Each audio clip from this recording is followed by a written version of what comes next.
She always thought the old well was just another piece of the mountain's forgotten history, a stone circle half swallowed by weeds and time that nobody had drawn water from in 40 years. Until the morning her goat refused to leave it, bleeding with a desperation that turned her blood cold. And by the time she finally looked down into that darkness, she understood that some secrets don't stay buried just because you stop looking for them. The mountain had been Clare's refuge for 8 years now. Ever since the night, she'd packed everything that mattered in the back of a failing truck and driven until the roads turned to gravel and the gravel turned to dirt, and the dirt finally gave her permission to stop running. The cabin she'd found wasn't much. Sagging roof, rotted porch boards, windows that rattled in their frames like teeth chattering from cold. But it was hers in a way that mattered most. Nobody knew where she was. Nobody cared to find out. Her goat, Pepper, had come to the property in a manner of speaking. The previous owner, a woman named Ruth who'd grown too old for mountain winters, had left the animal behind with a note pinned to the shed door. She's stubborn loyal and doesn't trust easy. You'll get along fine. Ruth had been right. Pepper was all sharp angles and sharper opinions, a model gray creature with horns that curved back like parentheses around thoughts she'd never share. But on the coldest nights, when Clare's breath frosted inside the cabin and the loneliness pressed close enough to suffocate, Pepper would stand outside the window and bleat until Clare came out to sit with her, and somehow that was enough. Before we continue, tell us where you're tuning in from. And if this story is touching you already, make sure you're subscribed.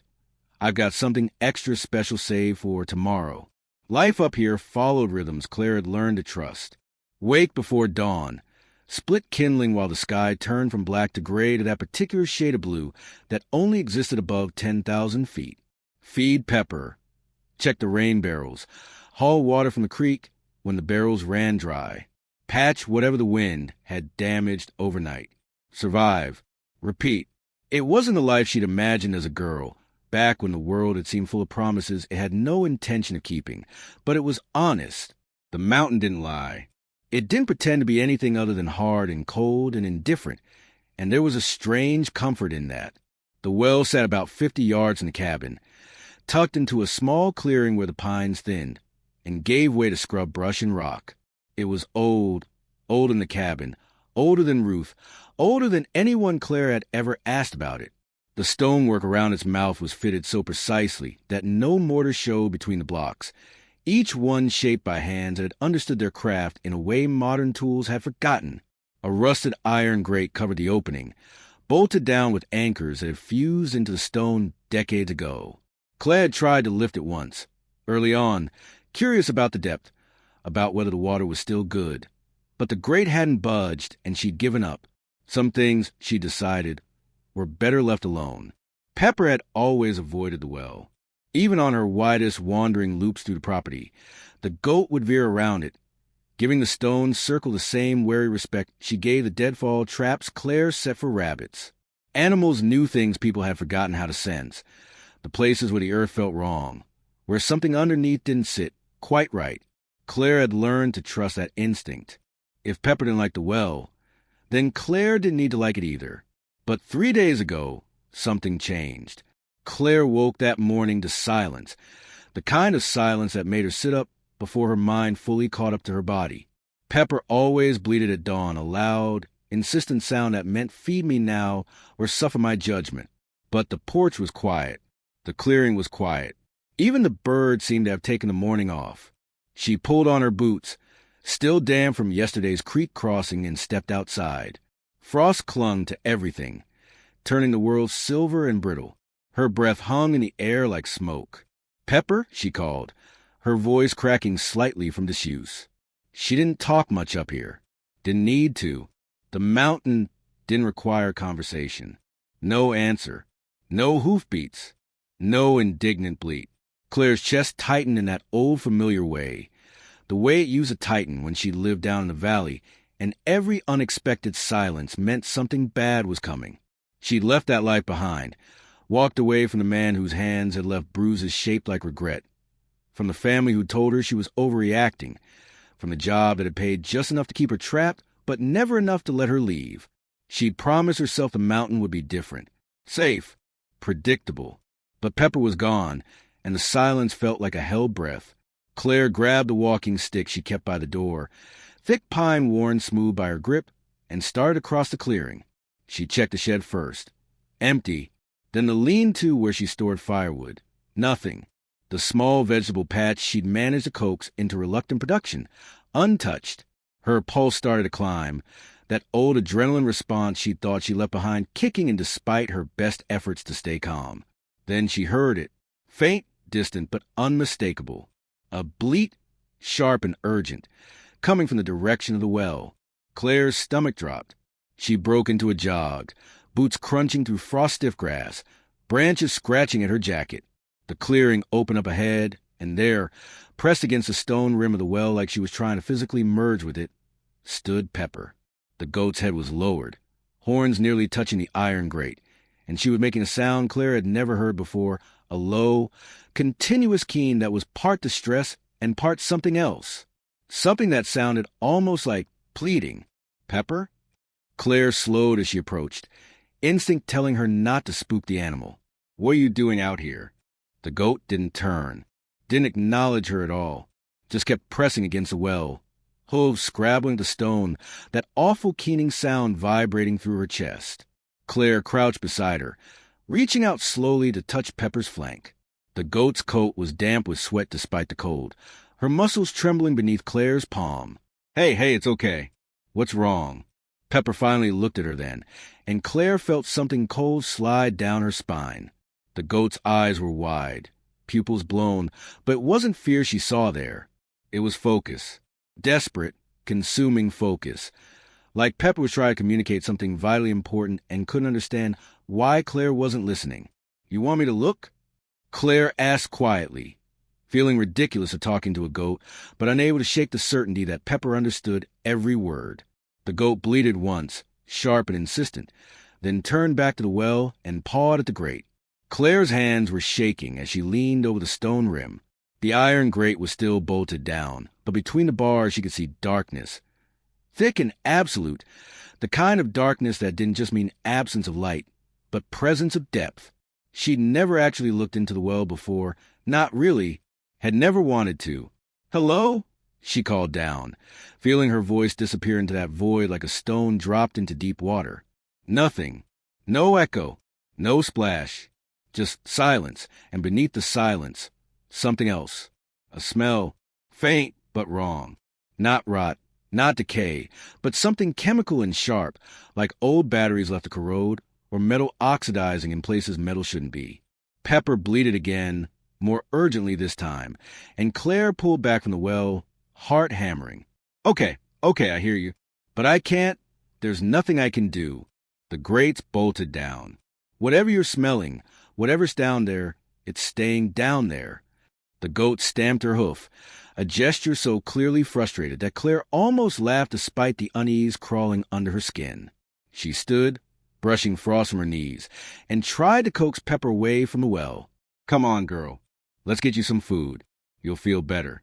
But Pepper wouldn't move, wouldn't even turn her head, just pressed herself against that stone rim like she was trying to hold something down or pull something up and refused to budge.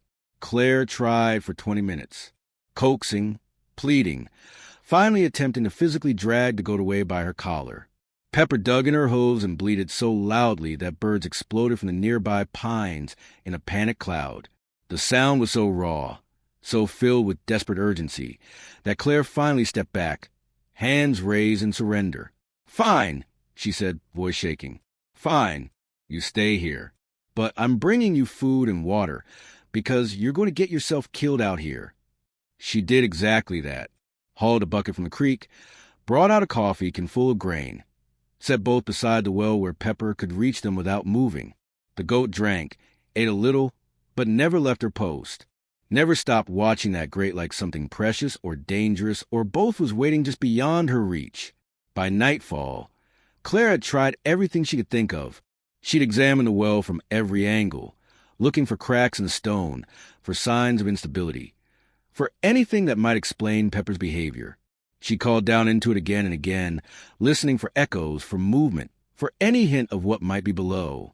She'd even attempted to pry up one corner of the grate with a crowbar, but the metal was fused so solidly into the stone that she'd only succeeded in bloodying her knuckles and confirming that whatever was down there had been meant to stay hidden.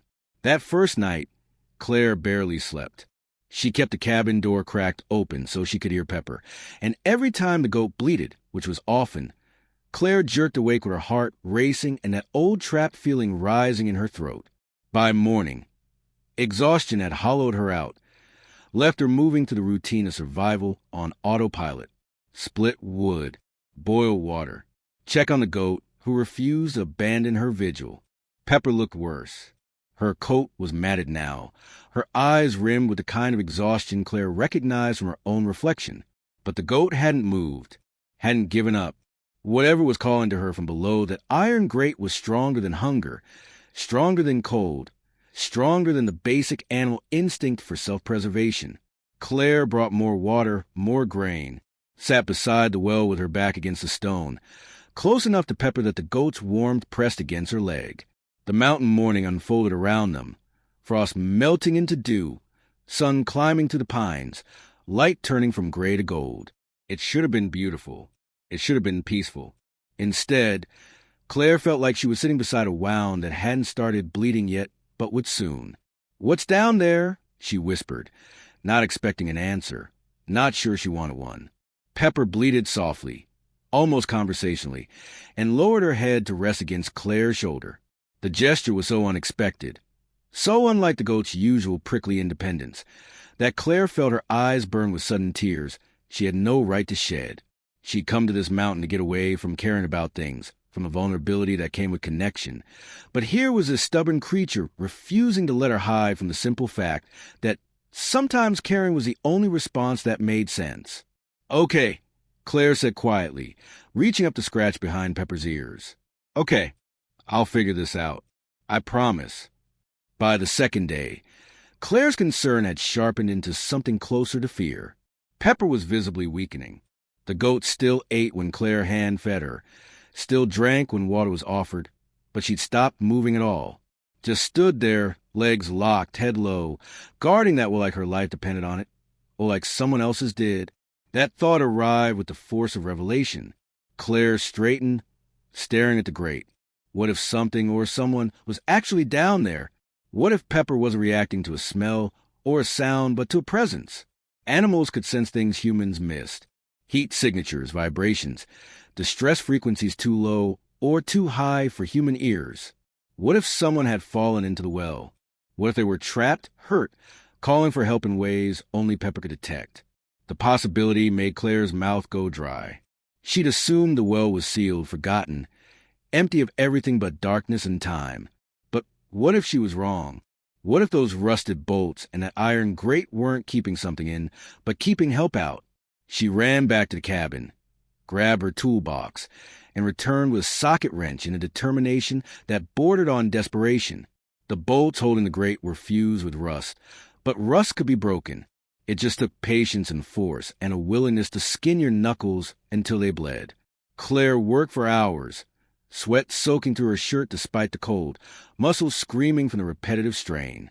Pepper watched, silent now, as if she understood this was important. As if she'd been waiting for Clare to finally understand what she'd been trying to say all along. The first bolt gave a shriek of protesting metal that echoed through the clearing like a scream. Clare's hands shook as she moved the second. This one was worse. The thread stripped nearly smooth, but she wedged the wrench at an angle and threw her full weight against it. Something in her shoulder popped. The bolt turned. By the time the sun started its descent toward the ridge, 3 of the 4 bolts lay in the frost beside the well, and Clare was working on the last. This one fought her harder than all the others combined, as if the well itself knew what she was trying to do and wanted to stop her.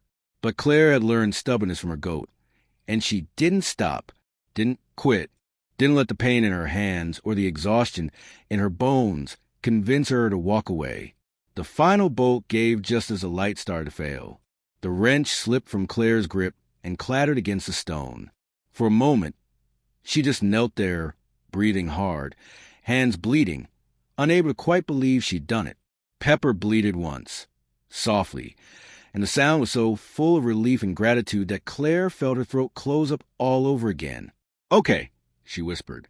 Okay, let's see. She gripped the edge of the grate with both hands, felt the cold bite of iron against her torn palms, and lifted. The metal resisted for one agonizing moment, then gave, hinges shrieking in protest as the grate swung up and back. The darkness beneath seemed to exhale, releasing air that was cold and damp and wrong. That same chemical smell she'd noticed before, but stronger now, thick enough to taste. Claire grabbed her flashlight, clicked it on with a thumb slick with blood, and leaned over the edge. The beam cut down to the darkness, revealing stone walls slick with moisture, descending into depths that seemed to go on forever. 30 feet, 40, maybe more. At first, she saw nothing but walls and darkness. Then the beam caught something at the bottom, a shape that didn't belong, angular where everything else was curve, pale where everything else was shadow. Her breath stopped. Not a shape, a face. A man's face, turned upward toward the light, eyes closed, skin gray with cold or death or something in between. He was lying at the bottom of the well in water that came up to his chest, one arm bent at an angle that made Claire's stomach lurch. The other stretched upward, as if he'd been reaching for a help that had never come. And carved in the stone wall beside him, illuminated by her trembling flashlight beam, were words, scratched deep into the rock with what must have been fingernails or stones or desperation itself. Project Mirror Lake. They sealed US in. Help. Claire stumbled back from the well, flashlight falling from her grip, the beam spinning wildly before it clattered against stone and went dark. Her mind couldn't process what she'd seen, couldn't make sense of the impossible. Pepper pressed against her legs, solid and warm and real, and bleated once, quietly, as if to say, I told you something was wrong. Claire's hands were shaking so badly she could barely pull her phone from her pocket. No signal. She'd known there wouldn't be. The mountain didn't believe in easy connections. She looked at the well, at the man at the bottom who might be dead, or might be dying, or might be something in between that she didn't have words for, and made a decision that felt like stepping off a cliff. She couldn't call for help from here, but she could run for it. The ranger station was 3 miles down the mountain, and they had radios, equipment, people who knew how to handle emergencies that involved wells and bodies, and words carved in stone. Stay here, she told Pepper, the command pointless, since the goat had already proven she had no intention of leaving. I'm getting help. I promise. Then Claire ran. The road down the mountain had never felt this long. Claire's boots pounded against frozen dirt, her breath tearing through her lungs in ragged gas that turned to white vapor in the cold air. Branches whipped at her face. Roots tried to catch her ankles. The forest pressed close on both sides like it wanted to slow her down, like it was in on whatever secret the well had been keeping all these years. Her mind kept circling back to that face at the bottom, the unnatural stillness of it, the arm bent wrong, the words carved into stone with fingernails and terror. They sealed us in. Us. Plural. How many people were down there? How long had they been there? And who were they who'd done the sealing? The ranger station materialized through the trees like a mirage, a small log structure with a green truck parked outside and smoke rising from a chimney. Claire hit the porch steps hard enough to make them shake, yanked open the door without knocking, and nearly collided with a man in a Forest Service uniform who'd been reaching for his coat. There's someone in the well, she gasped out, hands braced on her knees, lungs burning. At my property. Old stone well. There's a man at the bottom, and I don't know if he's alive, but there's right on the wall something about Project Mirror Lake, and someone sealed. Whoa, slow down. The ranger, middle-aged with a weathered face and kind eyes, gripped her shoulders gently. You're Claire, right? Ruth's place. She nodded, still trying to catch her breath. The well behind cabin. I opened it. There's someone down there. The ranger's expression shifted from concern to something harder. You opened the Chapman well? The way he said it, with that particular emphasis, made Claire's stomach clench. You know about it? Everyone who's worked this mountain for more than 5 years knows about it. He was already moving, grabbing his radio, his medical kit, motioning for her to follow. It was supposed to be permanently sealed. Jesus. Okay. How deep? 40 feet? Maybe more. There's water at the bottom. And a man. and writing carved into stone. What kind of writing? Project Mirror Lake. They sealed us in. Help! Claire watched his face go pale beneath the weathered tan. What is Project Mirror Lake? The ranger didn't answer. He was speaking rapidly into his radio, words tumbling over each other. This is Station 7. I need search and rescue at the Chapman property immediately. Possible victim in the old well. Yes, that one. I don't care what the records say. Someone's down there. And get me County Hazmat. Tell them we might have a Mirror Lake situation. He lowered the radio and looked at Claire with an expression she couldn't read. How long have you been living up there?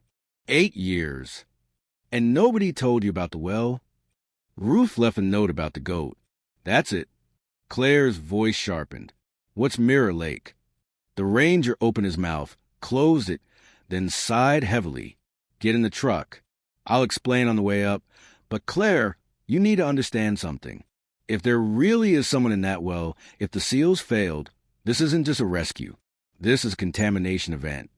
The word contamination hit her like cold water. What? Get in the truck. His voice left no room for argument. We're losing light.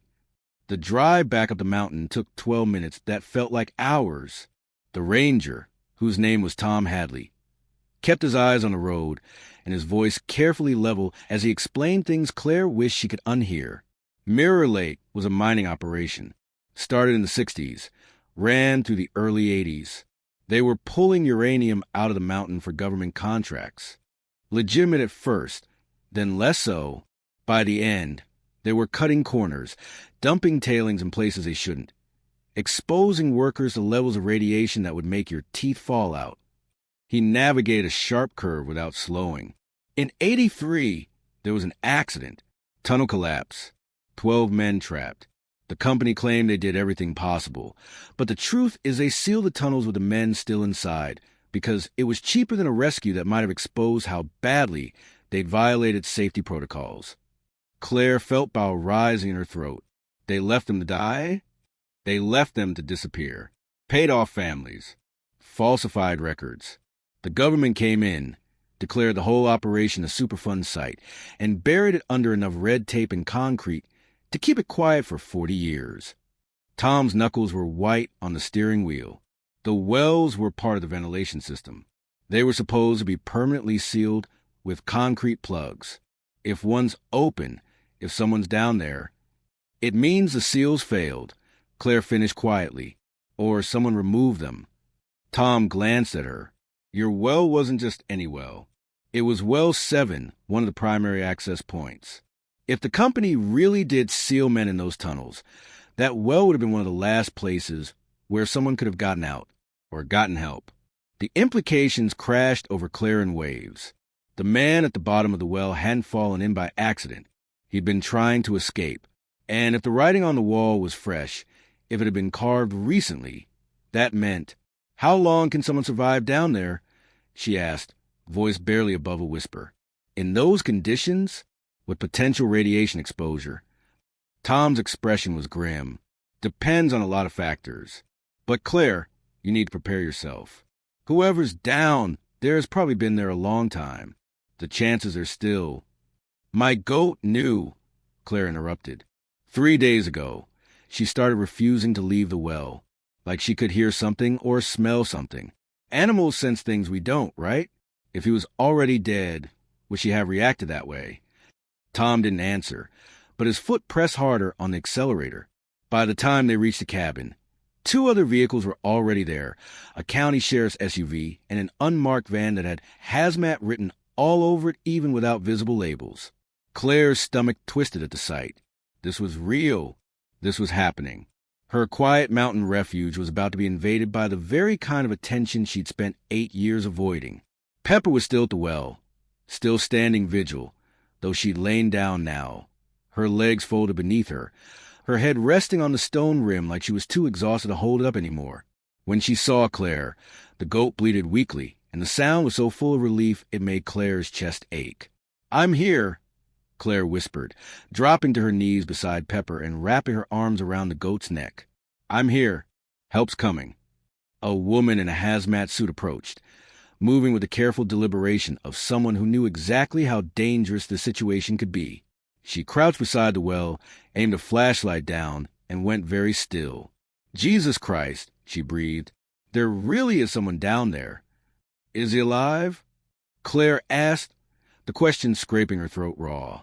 The woman pulled out what looked like a sophisticated camera, lowered it into the well on a cable, and studied the small screen attached to her belt. Claire watched her face, looking for any sign, any hint of hope or horror. "I'm getting a heat signature," the woman said finally, her voice carefully neutral. "Faint but present. And I'm picking up movement. Respiratory movement. Whoever's down there is breathing." The clearing seemed to tilt beneath Claire's feet. "He's alive." "Barely. But yes." The woman looked up, and Claire saw something raw in her eyes despite the professional mask. "We need to get him out. Now. But I need to check radiation levels first. If the tunnels are compromised, we could be looking at significant exposure."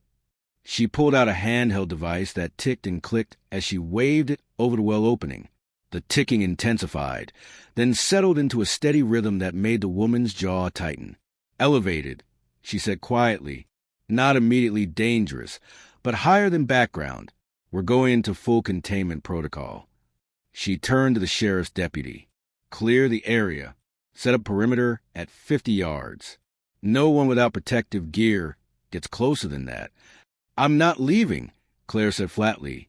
The woman looked at her, really looked at her, and seemed to recognize something in Claire's expression that made argument pointless.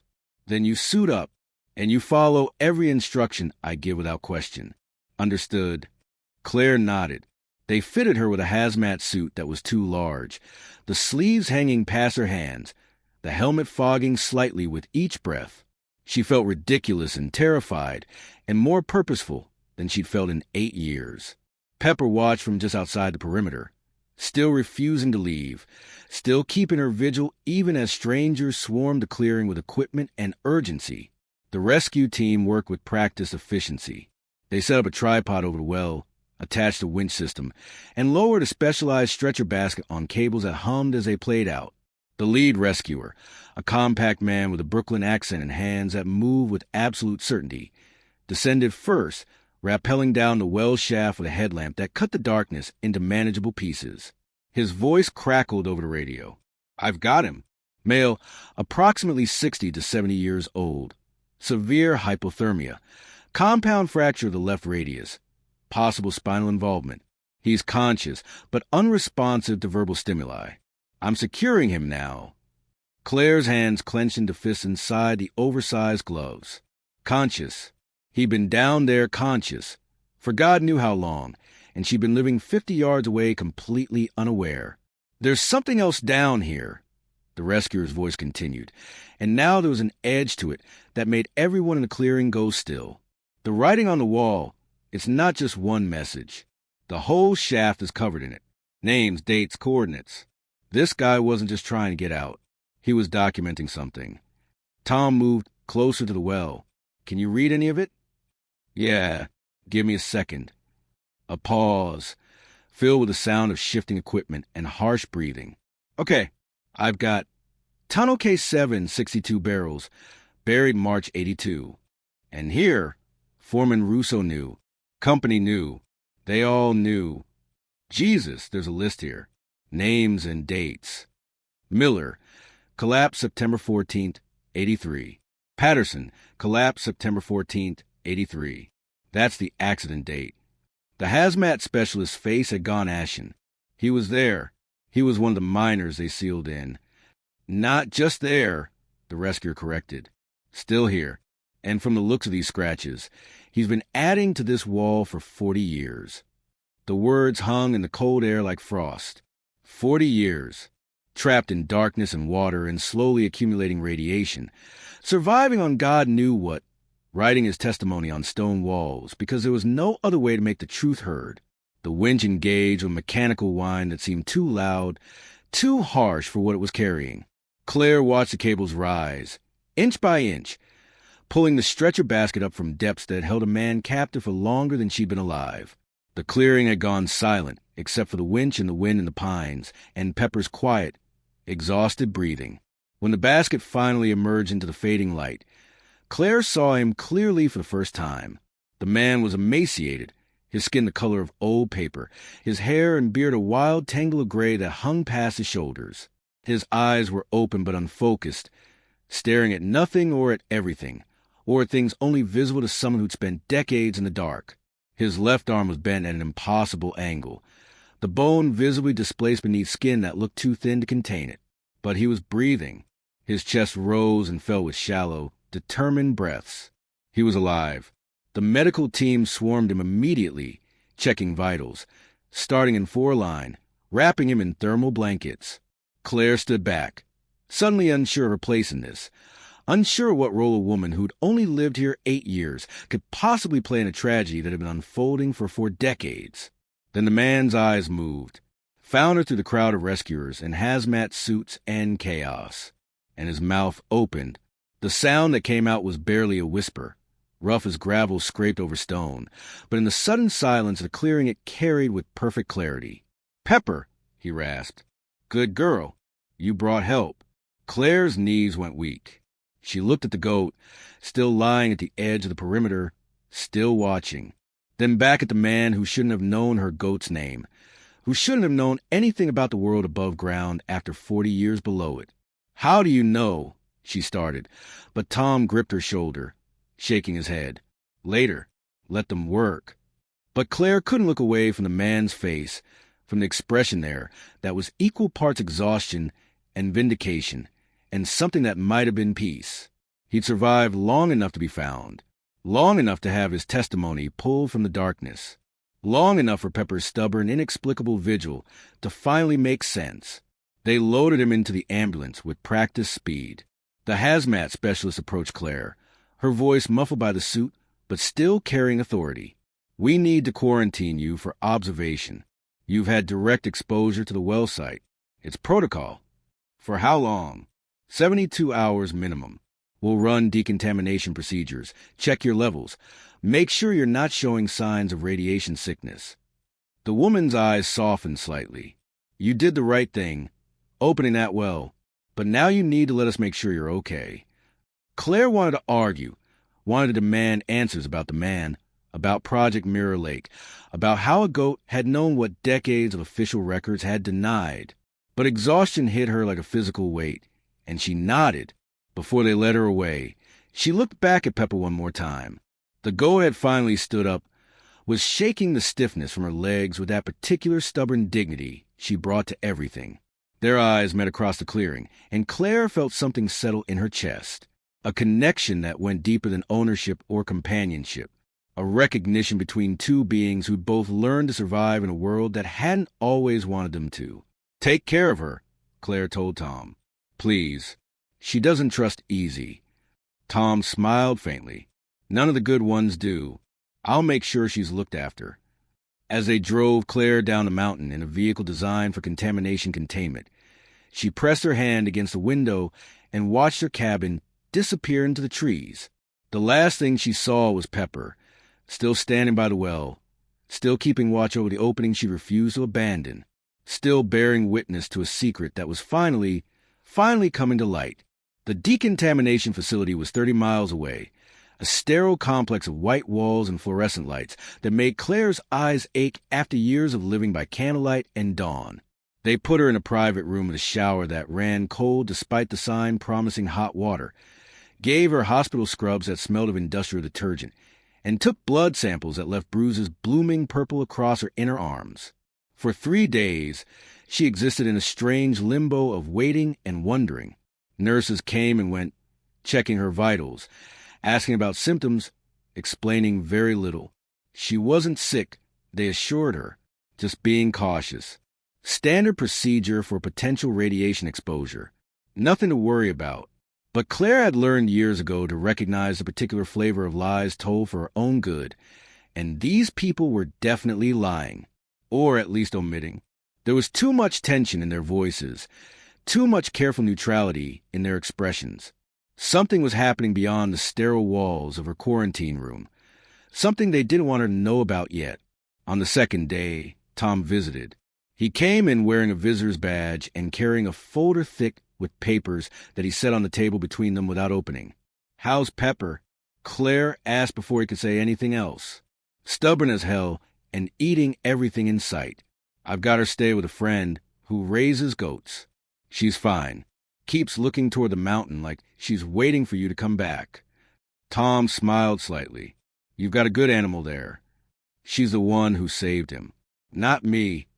She's the one who got your attention. You're the one who did something about it."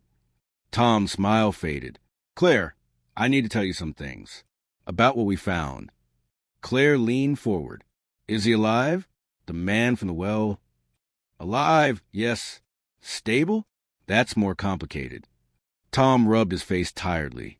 "His name is Daniel Morrison. He was one of the miners trapped in the Mirror Lake collapse in 1983. 28 years old at the time.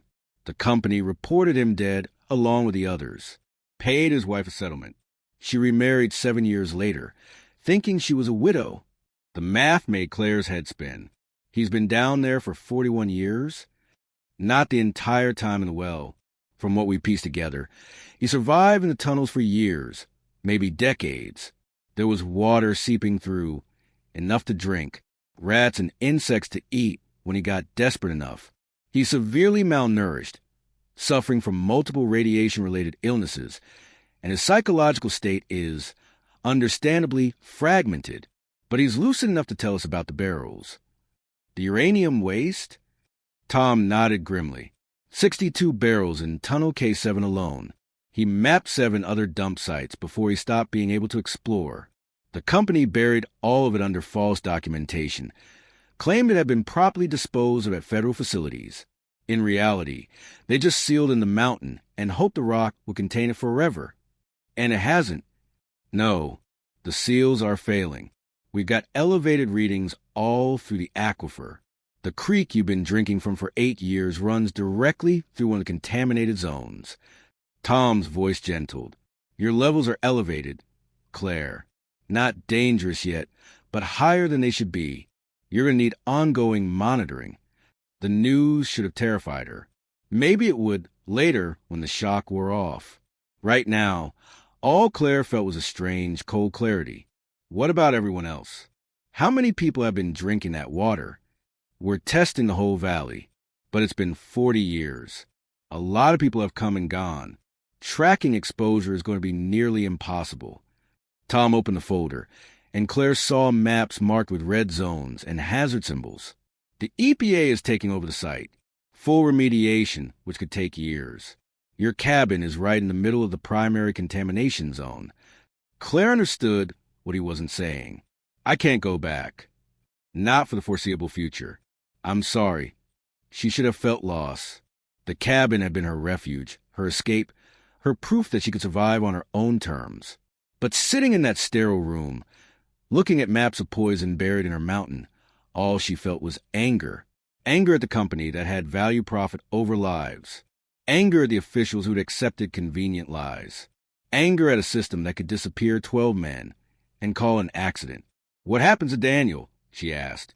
"Medical care, psychiatric evaluation, legal proceedings." Tom hesitated. "He's asking for you." Claire looked up sharply. "Why?" "He says Pepper told him you'd come. That she'd been visiting him for years, bringing him scraps, keeping him company. He learned her name from her collar tag. When she stopped coming as regularly, he knew something had changed. When she came back 3 days ago and wouldn't leave the well opening, he knew she'd found someone who might actually listen." The room tilted slightly. Claire gripped the edge of the table. "That's not possible. Pepper avoided the well for years. I watched her do it. Animals change their patterns, especially smart ones." Tom's expression was kind. "Whatever the explanation, he wants to thank you, both of you. Says after 40 years of writing on walls that nobody read, he'd given up on being found. Pepper gave him hope again. They let Claire see him on the 3rd day, after the doctors cleared the visit, and warned her extensively about his fragile condition. He was in a room 3 floors up, surrounded by machines that beeped and hummed, and measured things Claire didn't understand. But when she walked in, Daniel Morrison's eyes found hers immediately and they were clear. Haunted and ancient and exhausted beyond words, but clear. "You opened it," he said, his voice still rough but stronger than it had been. "You actually opened it." Claire sat in the chair beside his bed. "My goat wouldn't leave. She knew you were there. She brought me food sometimes. Dropped it down through the grate. I think she thought I was another animal, something that needed taking care of." His eyes crinkled slightly. "Smart girl. Stubborn. That's her specialty." They sat in silence for a moment. Outside the window, the valley spread out below, safe and ordinary, and completely unaware of the poison buried beneath it. Or at least, it had been unaware. That was changing now. "They're saying you documented everything," Claire said quietly. "Every barrel, every location, every name." 41 years is a long time to do nothing but remember and scratch words on stone. Daniel's hand moved slightly, and Claire saw his fingernails were worn down to nothing, the bed scarred and damaged. "I knew someone would find it eventually, even if it wasn't in my lifetime. The mountain keeps what we put in it, but she doesn't keep secrets forever. The company sealed you in, you and 11 others. 12 of us went down. I'm the only one who made it more than a few days." His voice remained steady, but Claire saw the pain flash across his face. "When the ceiling came down, we knew we were in trouble. But we had air, water, time. We thought they'd dig us out. We thought, even knowing what we knew about the barrels, about the shortcuts, about how much money they'd lose if the truth came out, we thought they'd still come for us. I'm sorry. Don't be. I lived. I survived long enough to tell someone what they did, where they buried it, who they killed to keep it quiet." Daniel's eyes met hers. "That's more than most people get. A chance to be heard." Claire thought about her own years on a mountain, running from a past that had taught her no one listened when she asked for help, that screaming into void only hurt your throat. She thought about Pepper's 3-day vigil, about stubborn loyalty to a truth that needed witnessing even when the world seemed determined to look away. "What you wrote on those walls," she said slowly, "that's evidence. Legal evidence. So they tell me the lawyers are very excited." A ghost of a smile crossed his face. "Apparently, statute of limitations doesn't apply to deliberately concealed crimes. They're reopening the whole case. Company executives, government officials, anyone who signed off on sealing those tunnels. They're all going to have to answer for it." "Good. Your mountain's going to change," Daniel said quietly. "Once they start the cleanup. Once the media gets hold of this story. It won't be quiet anymore." Claire nodded. She'd already understood that. Her refuge was gone, compromised by poison she'd never known she was drinking. But maybe that was fitting. Maybe true safety didn't come from hiding on a mountain where no one could reach you. Maybe it came from standing in the light and demanding that the truth be seen, no matter how uncomfortable it made people. "I'll find a new place," she said. "Somewhere safer." "Bring the goat," Daniel told her, and there was humor in his eyes now, faint but genuine. "She's earned it." They released Claire from quarantine on a Tuesday morning that felt too ordinary for everything that had changed. The sun rose the same way it always had, indifferent and golden. Birds called from trees that didn't know their roots might be drinking poison. The world kept turning as if Daniel Morrison hadn't spent 41 years scratching truth onto stone walls that nobody was supposed to see. Tom picked her up in his personal truck, not the Forest Service vehicle, which told Claire this wasn't official business.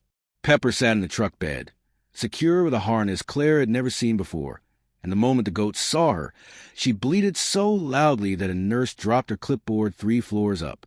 "She's been a nightmare," Tom said, but he was smiling. "Refuses to eat unless I hand-feed her. Keeps head-butting the gate, like she's trying to knock down the whole damn fence. My friend who takes care of her says she's never seen a goat hold a grudge quite this effectively." Claire climbed into the truck and immediately reached back to scratch Pepper's ears through the window. The goat pressed into her hand with a force that was almost desperate, and Claire felt something in her chest loosen slightly. "I missed you, too," she whispered. "Where are we going?" she asked Tom as they pulled out of the facility parking lot. "Town hall. There's a meeting." Tom's expression was carefully neutral. The EPA has issued evacuation orders for 17 properties in the contamination zone, yours included. People are angry. They want answers. Angry at me? Some of them. Most are angry at the situation, at the company, at everyone who knew and didn't say anything. Tom glanced at her. You should know. The media's picked up the story. National news. Man survives 4 decades in abandoned mine. Exposes corporate cover-up. It's everywhere. Your name's out there, too. Claire's stomach clenched. The exact kind of attention she'd spent 8 years avoiding. Can I skip the meeting? You could, but Daniel's going to be there. He asked specifically if you'd come. Tom's voice gentled. You don't owe him anything, Claire. You saved his life. That's more than enough. But I think he's hoping you'll help him tell people what this actually means. You're the only one who's lived on that mountain, who didn't know what was buried there. That makes your voice matter. The town hall was packed. Claire could see it from 2 blocks away. Cars lining the street, news vans with satellite dishes. People clustered on the steps, smoking and arguing. Her hands started shaking before Tom even found a parking spot. I can't, she said quietly. Tom, I can't go in there. Yes, you can. He killed the engine and turned to face her. You opened a well that was supposed to stay sealed. You brought up a man who was supposed to stay dead. You made people look at something they'd successfully ignored for 40 years. That takes courage most people don't have. Walking into a room full of angry neighbors? That's nothing compared to what you've already done. Claire wanted to believe him, but the weight of all those eyes, all that judgment, all that barely contained fury that needed somewhere to land, it felt like standing in front of her ex-husband's family again, trying to explain why she called the police, why she pressed charges, why she couldn't just let it go and keep the peace. Nobody had believed her then. Nobody had thought she was worth the disruption. Pepper bleated from the truck bed, sharp and insistent. Claire looked back and found the goat staring at her with those strange amber eyes that seemed to see too much. She's right, Tom said. You're being stubborn. Come on.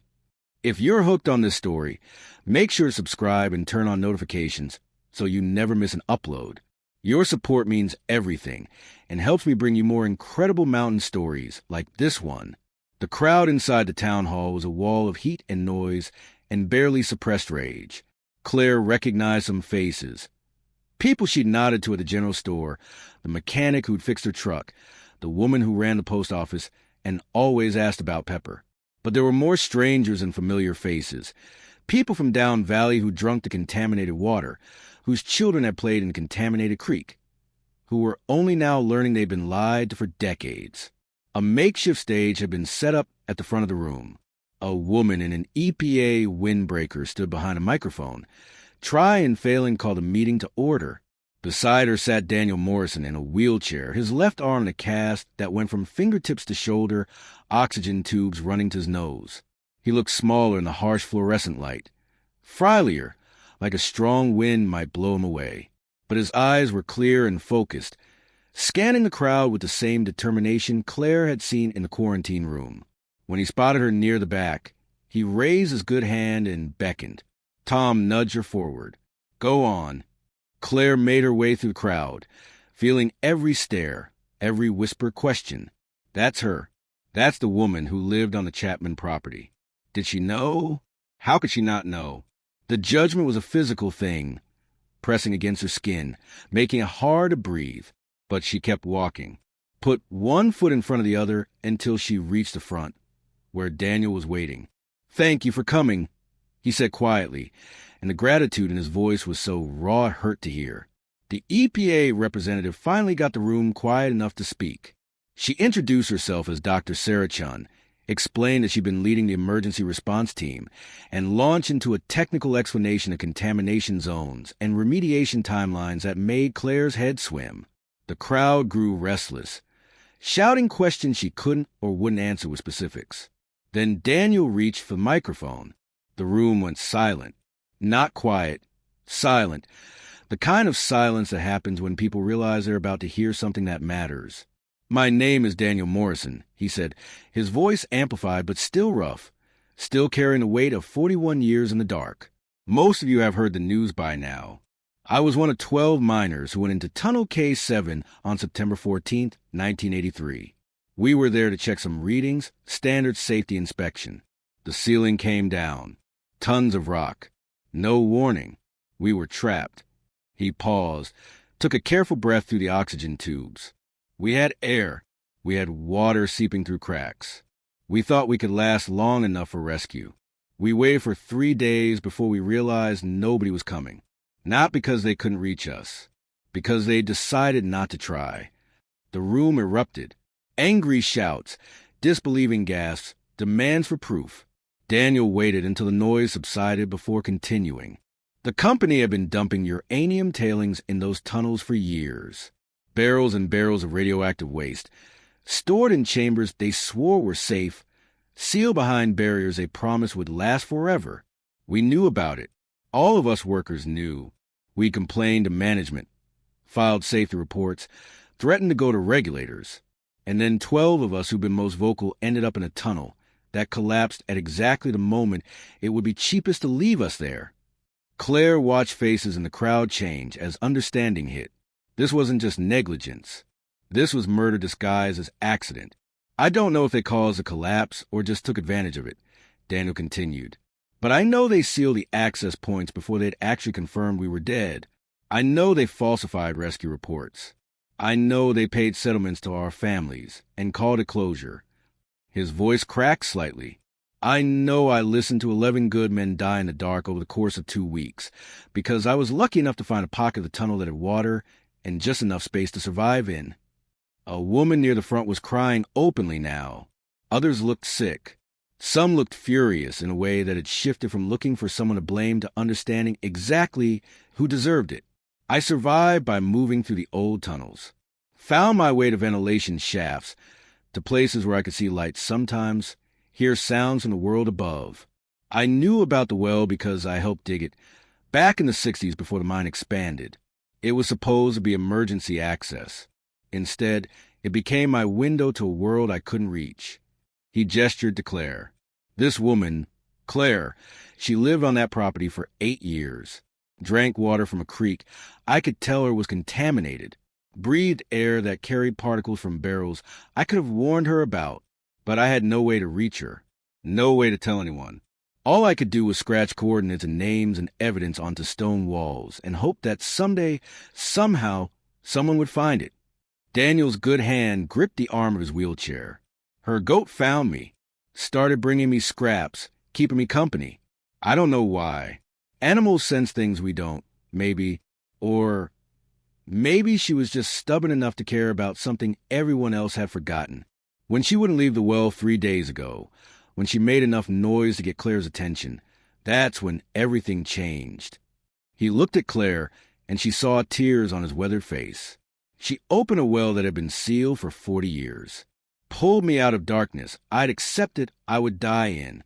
And in doing that, she exposed a crime the company thought they'd buried so deep nobody would ever prove it.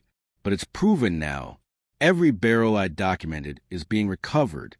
Every name I carved is being investigated. Every lie they told is falling apart. The room was utterly still now. Claire could hear her own heartbeat loud and fast. Some of you are angry at her, Daniel said, his voice strengthening. I've heard the whispers. How could she not know? Why didn't she do something sooner? But that's exactly what the company counted on. They counted on people being too isolated to compare notes, too poor to fight legal battles, too worn down to question official records. Claire didn't know because they spent millions making sure nobody knew. She did something the moment she had evidence. That's more than most of us get the chance to do. He held up a folder Claire recognized from Tom's visit. These are the original company documents, sealed by court order for 40 years. Released this morning because a federal judge decided the public had a right to know what was buried in their mountain. They show deliberate disposal of radioactive waste in unlined chambers. They show safety violations dating back to 1968. They show payoffs to state inspectors and falsified reports to federal oversight committees. And they show an internal memo, written 3 days before the tunnel collapse, recommending that problematic employees be reassigned to minimize continued agitation regarding waste disposal protocols. The implications crashed through the room like a physical wave. They hadn't just abandoned the miners. They'd engineered the situation that trapped them. The company that did this no longer exists, Dr. Chin interjected, her voice carefully controlled. It dissolved in 1991, but the parent corporation still operates, and they've been served with federal charges. The EPA is pursuing full remediation under Superfund authority. Every affected property owner will be compensated. Everyone who drank contaminated water will be offered medical monitoring. This will not be swept under the rug again. How much? Someone shouted from the crowd. How much compensation for poisoning our kids? That will be determined through legal proceedings, Dr. Chin said.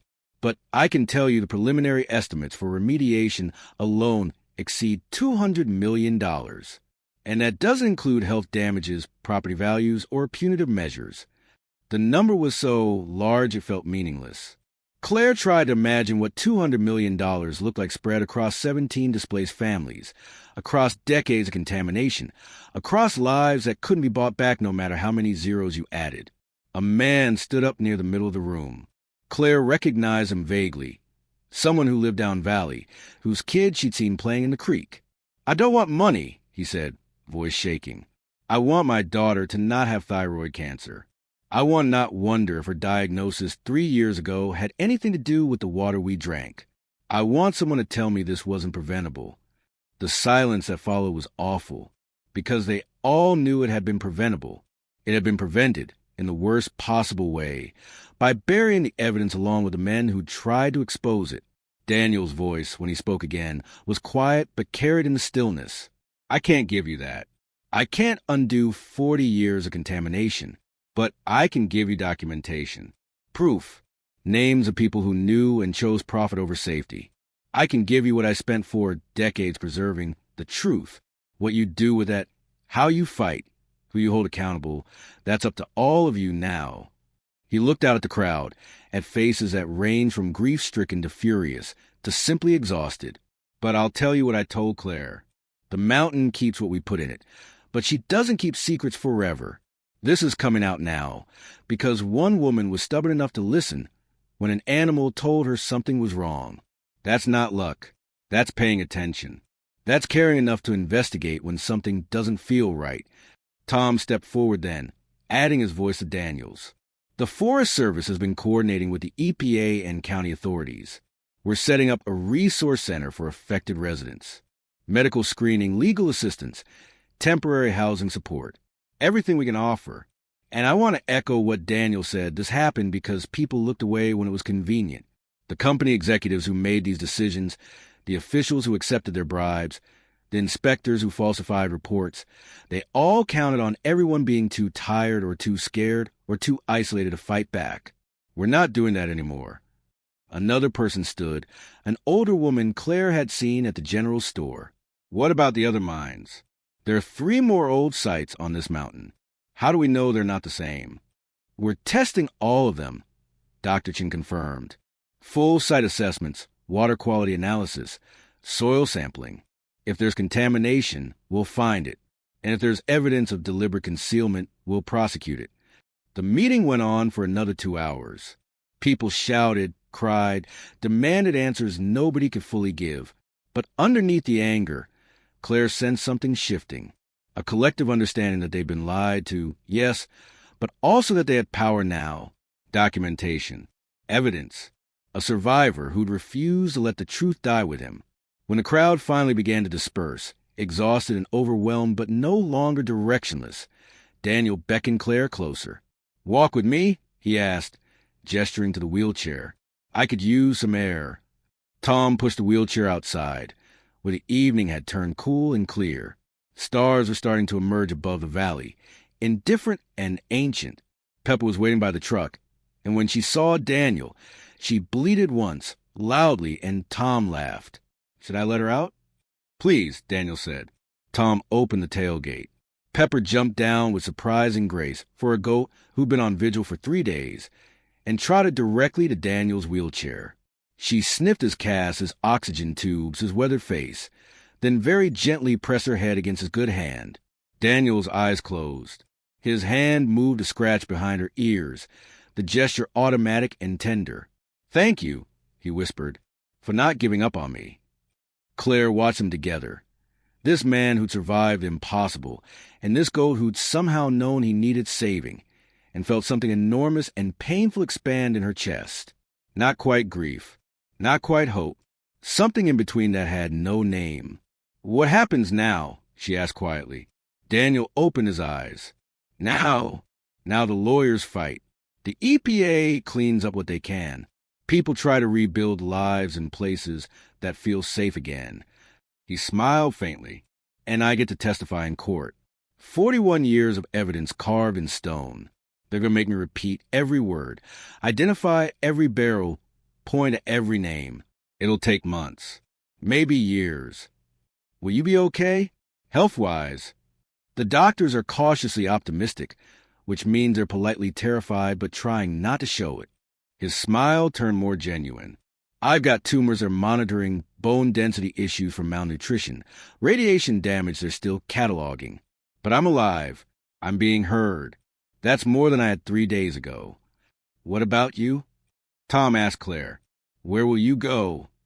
Claire looked toward the mountain, invisible now in the darkness, but still there, still holding its secrets and its poisons and its strange, terrible beauty. "I don't know yet. Somewhere quieter, I think. Somewhere the water's clean." "Take her with you," Daniel said, nodding at Pepper. "She's earned a peaceful retirement. She saved your life. She saved both of us." Daniel's voice was firm. "You think you ran to that mountain to hide, but maybe you went there to be in position when someone needed you. Sometimes the universe works like that, puts us where we're supposed to be, even when we're trying to run the other direction." Claire wanted to argue, to point out that she'd been perfectly happy not knowing, not helping, not being involved in anyone's crisis but her own. But looking at Pepper, at this stubborn creature who'd refused to ignore suffering even when it would have been easier, she couldn't quite make the words come out. "The settlement money," Dr. Chin said, approaching from the town hall steps. "For your property. It'll take time to process, but you're looking at fair market value plus damages. Probably somewhere between $300,000 and $400,000 once it's all calculated." The number hit Claire like cold water. More money than she'd seen in her entire life. More than enough to start over somewhere truly safe. Somewhere she could build something permanent instead of just surviving day to day. "There's also media interest," Dr. Chin continued carefully. "Multiple outlets want to interview you. Book publishers, documentary producers. You could tell this story in your own words, control the narrative." "No," Claire said immediately. The thought of cameras, of strangers dissecting her life for entertainment, made her skin crawl. "Daniel's a story. Not me. You're part of it whether you want to be or not," Daniel said gently. "But you don't owe anyone your trauma. Tell it if you want. Stay silent if that's what you need. The evidence speaks for itself now. It doesn't need you to validate it." Relief flooded through her. "Thank you." They sat together in the parking lot for a while longer, the three of them plus Pepper, watching the town hall empty out. People walked past, some nodding to Claire with expressions that ranged from gratitude to resentment to simple exhaustion. She understood all of it. She was the messenger, and people always had complicated feelings about messengers. But she'd done what needed doing, opened what needed opening, brought truth into light, even when it was uncomfortable and contaminating and 41 years overdue. That was enough. 3 months later, Claire stood in front of a cabin that looked nothing like her old one. This one was smaller, tidier, tucked into a valley 3 counties over where the EPA had certified the water clean and the soil uncontaminated. She bought it outright with the settlement money, had enough left over for solar panels and a new truck and a savings account that felt like a life raft she hadn't known she'd been drowning without. Pepper claimed the property immediately, exploring every inch with the focused determination of a goat who'd earned the right to be picky about her retirement home. She'd filled out in the months since the rescue, her coat glossy again, her movements less frantic, but she still checked the perimeter twice daily, still positioned herself where she could see all the approaches to cabin. Some habits, Claire understood, were survival instincts too valuable to abandon. The first week in the new place, Claire woke every morning expecting to see contamination notices nailed to trees, expecting EPA agents with clipboards and bad news. But the mountain stayed quiet. The water stayed clean. The world kept turning in ways that felt, if not quite safe, at least honest about its dangers. Daniel called every Wednesday. He was living in a rehabilitation facility, doing physical therapy for his arm, undergoing treatments for the various cancers radiation had spawned. The doctors gave him 5 years, maybe 10 if he was lucky. He'd already outlived expectations by 4 decades. What was another few years? His legal testimony had been devastating. 3 executives from the parent corporation were facing federal charges. 2 former state inspectors had already pleaded guilty to accepting bribes. The case was front-page news, dissected by legal experts and environmental advocates and survivors' rights groups. Daniel handled it all with the same quiet determination he'd brought to 41 years of darkness. "You should visit," he told her during one call. "There's someone I want you to meet." "Who?" "My daughter. She's 39. Doesn't remember me, obviously. Wasn't even born when I got trapped. But she's been coming to see me, trying to understand who her father was." His voice softened. "She asked about you, about the woman who opened the well. I told her you were stubborn and brave and scared of all the right things." Claire smiled despite the tightness in her throat. "That's too generous." "It's accurate. Come meet her. Bring Pepper. I think they'd get along." So the following Saturday, Claire loaded Pepper into the truck and drove 2 hours to the rehabilitation facility. Daniel's daughter turned out to be a woman named Sarah with her father's eyes and a handshake that was firm but not aggressive. She worked as a civil engineer, had spent her career building safe structures in places that had seen disaster. When she learned what her father had survived, what he'd documented, she'd requested assignment to the Mirror Lake Remediation Project. "I'm going to make sure they do this right," she told Claire over coffee in the facility's cafeteria. "Every barrel recovered safely. Every contaminated zone properly sealed. My father spent 40 years preserving evidence. I'm going to spend however long it takes making sure that evidence results in actual change." Claire saw Daniel's stubbornness in her expression, that same refusal to let truth be buried. "He'd be proud of you. He barely knows me." Sarah's voice caught slightly. "But he's trying, and I'm trying. We don't get a normal father-daughter relationship, but we get this. A chance to finish what he started." Outside, Pepper was grazing in a small courtyard area, closely supervised by a facility worker who clearly had no idea what to do with a goat. Daniel sat in his wheelchair nearby, watching her with an expression of deep contentment. "She's doing well," he called when he spotted Claire. "Ate 3 rose bushes and has a gardener questioning all his life choices." Claire laughed and sat beside him. They watched Pepper terrorize the landscaping together, comfortable in the silence that had developed between them.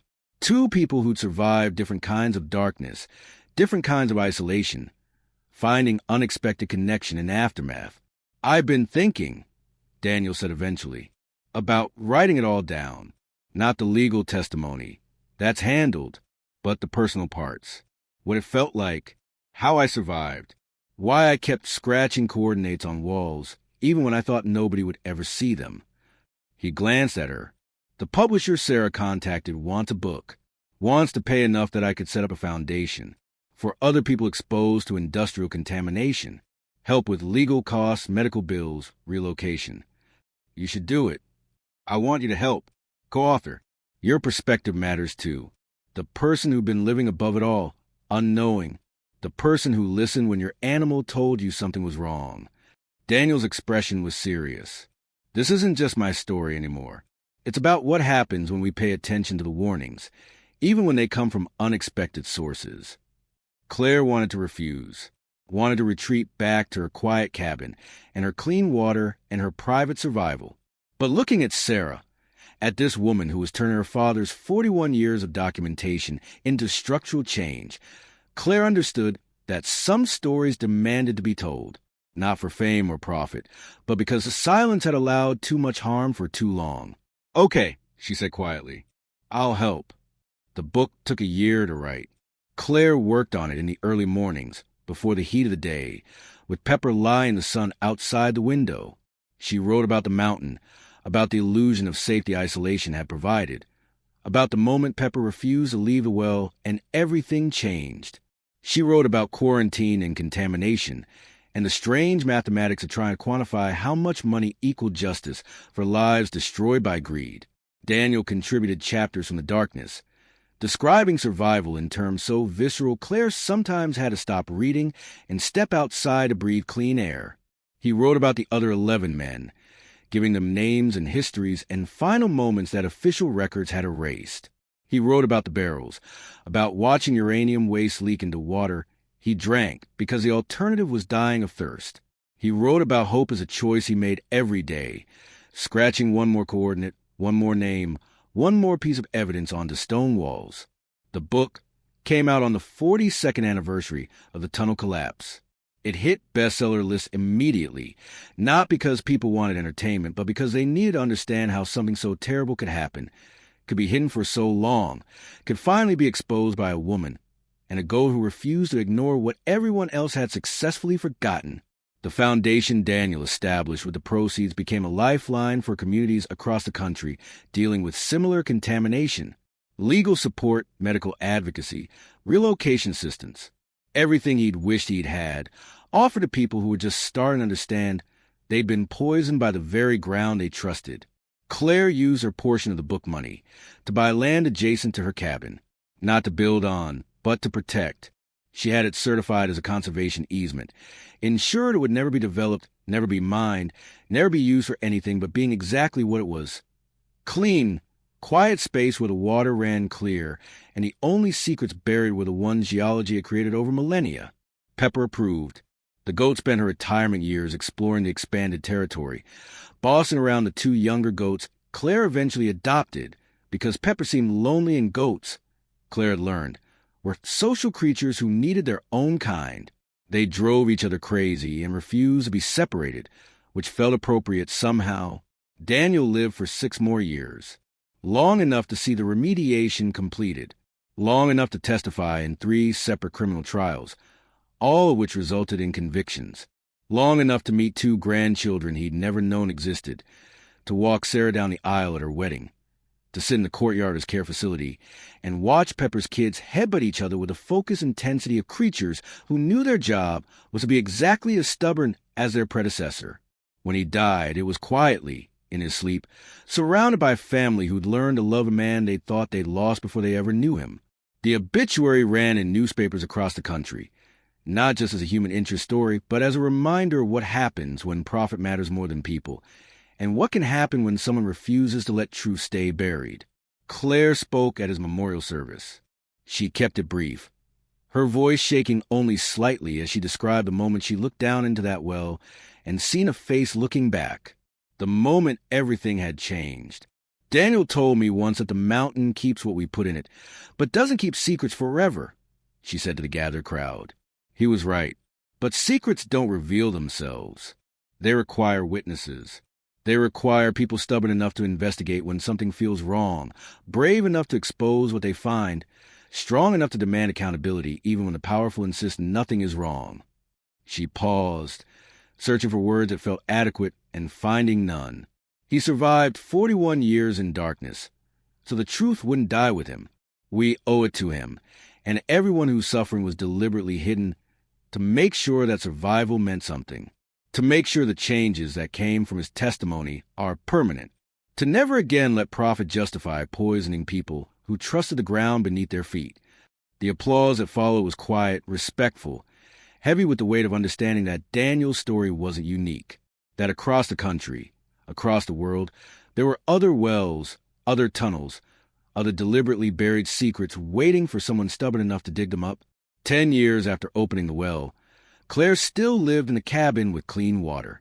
Pepper had died at the respectable age of 16, stubborn and opinionated to the very end, and Clare had buried her on protected land with a marker that read simply, "She paid attention when it mattered." The younger goats, Juniper and Sage, had inherited Pepper's stubbornness, if not her particular genius, for knowing when humans needed saving.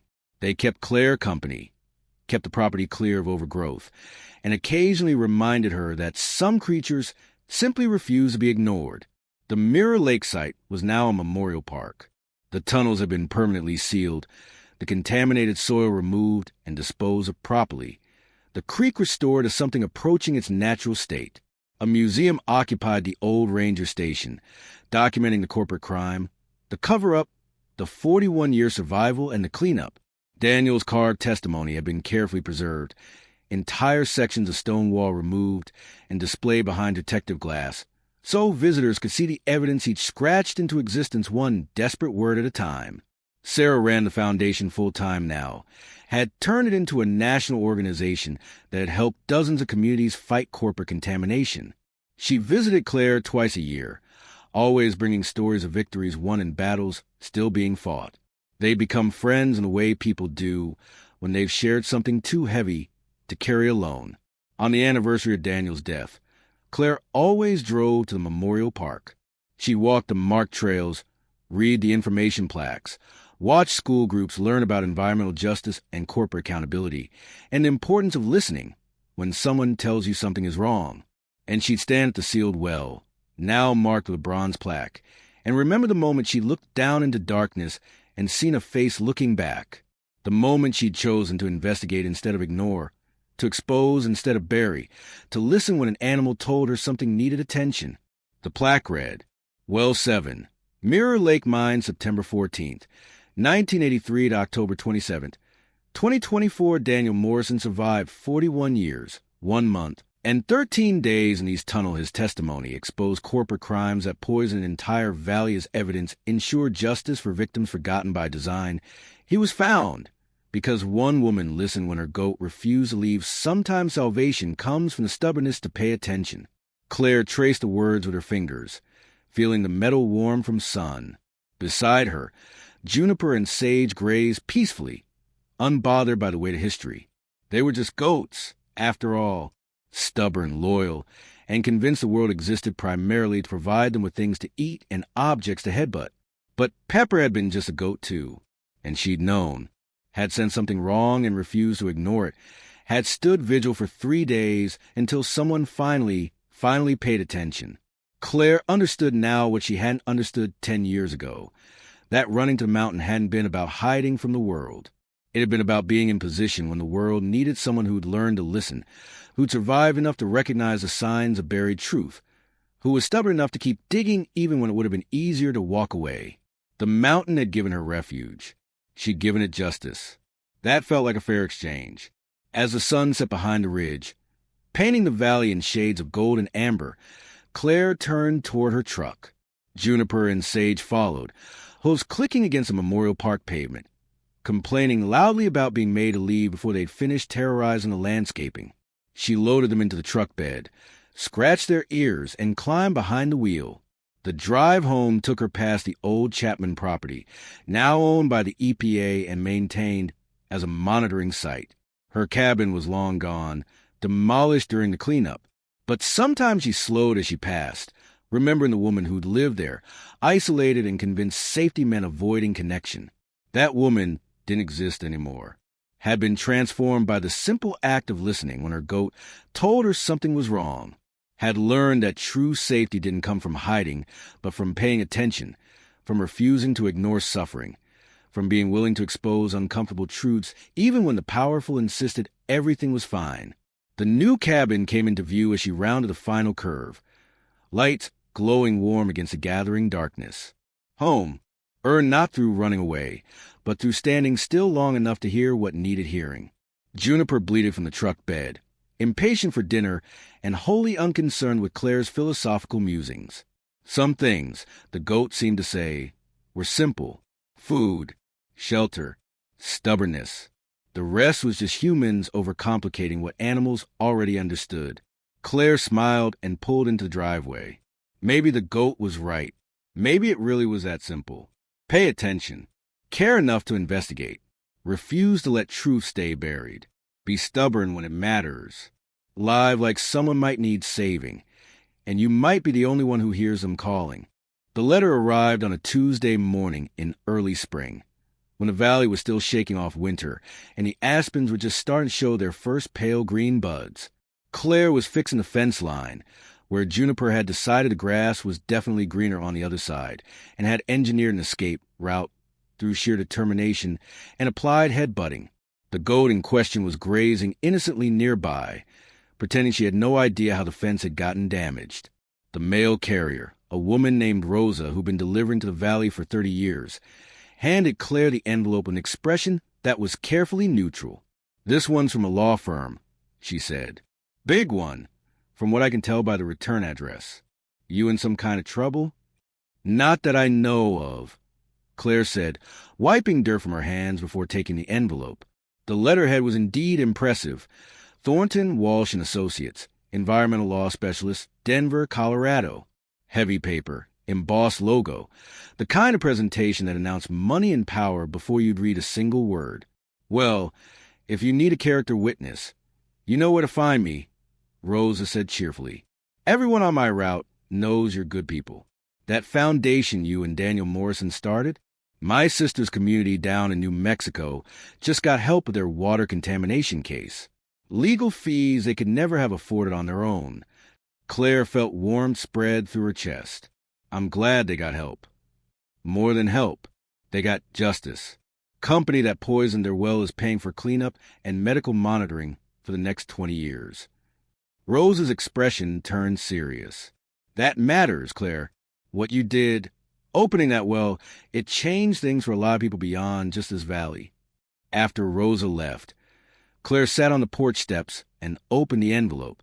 Juniper immediately tried to eat it, because of course she did, and Clare had to physically wrestle the letter away from the goat's determined jaws. The letter was formal, dense with legal language, but the core message was clear enough. A class action lawsuit had been filed against Apex Industrial Holdings, the parent corporation of the company that had operated Mirror Lake Mine.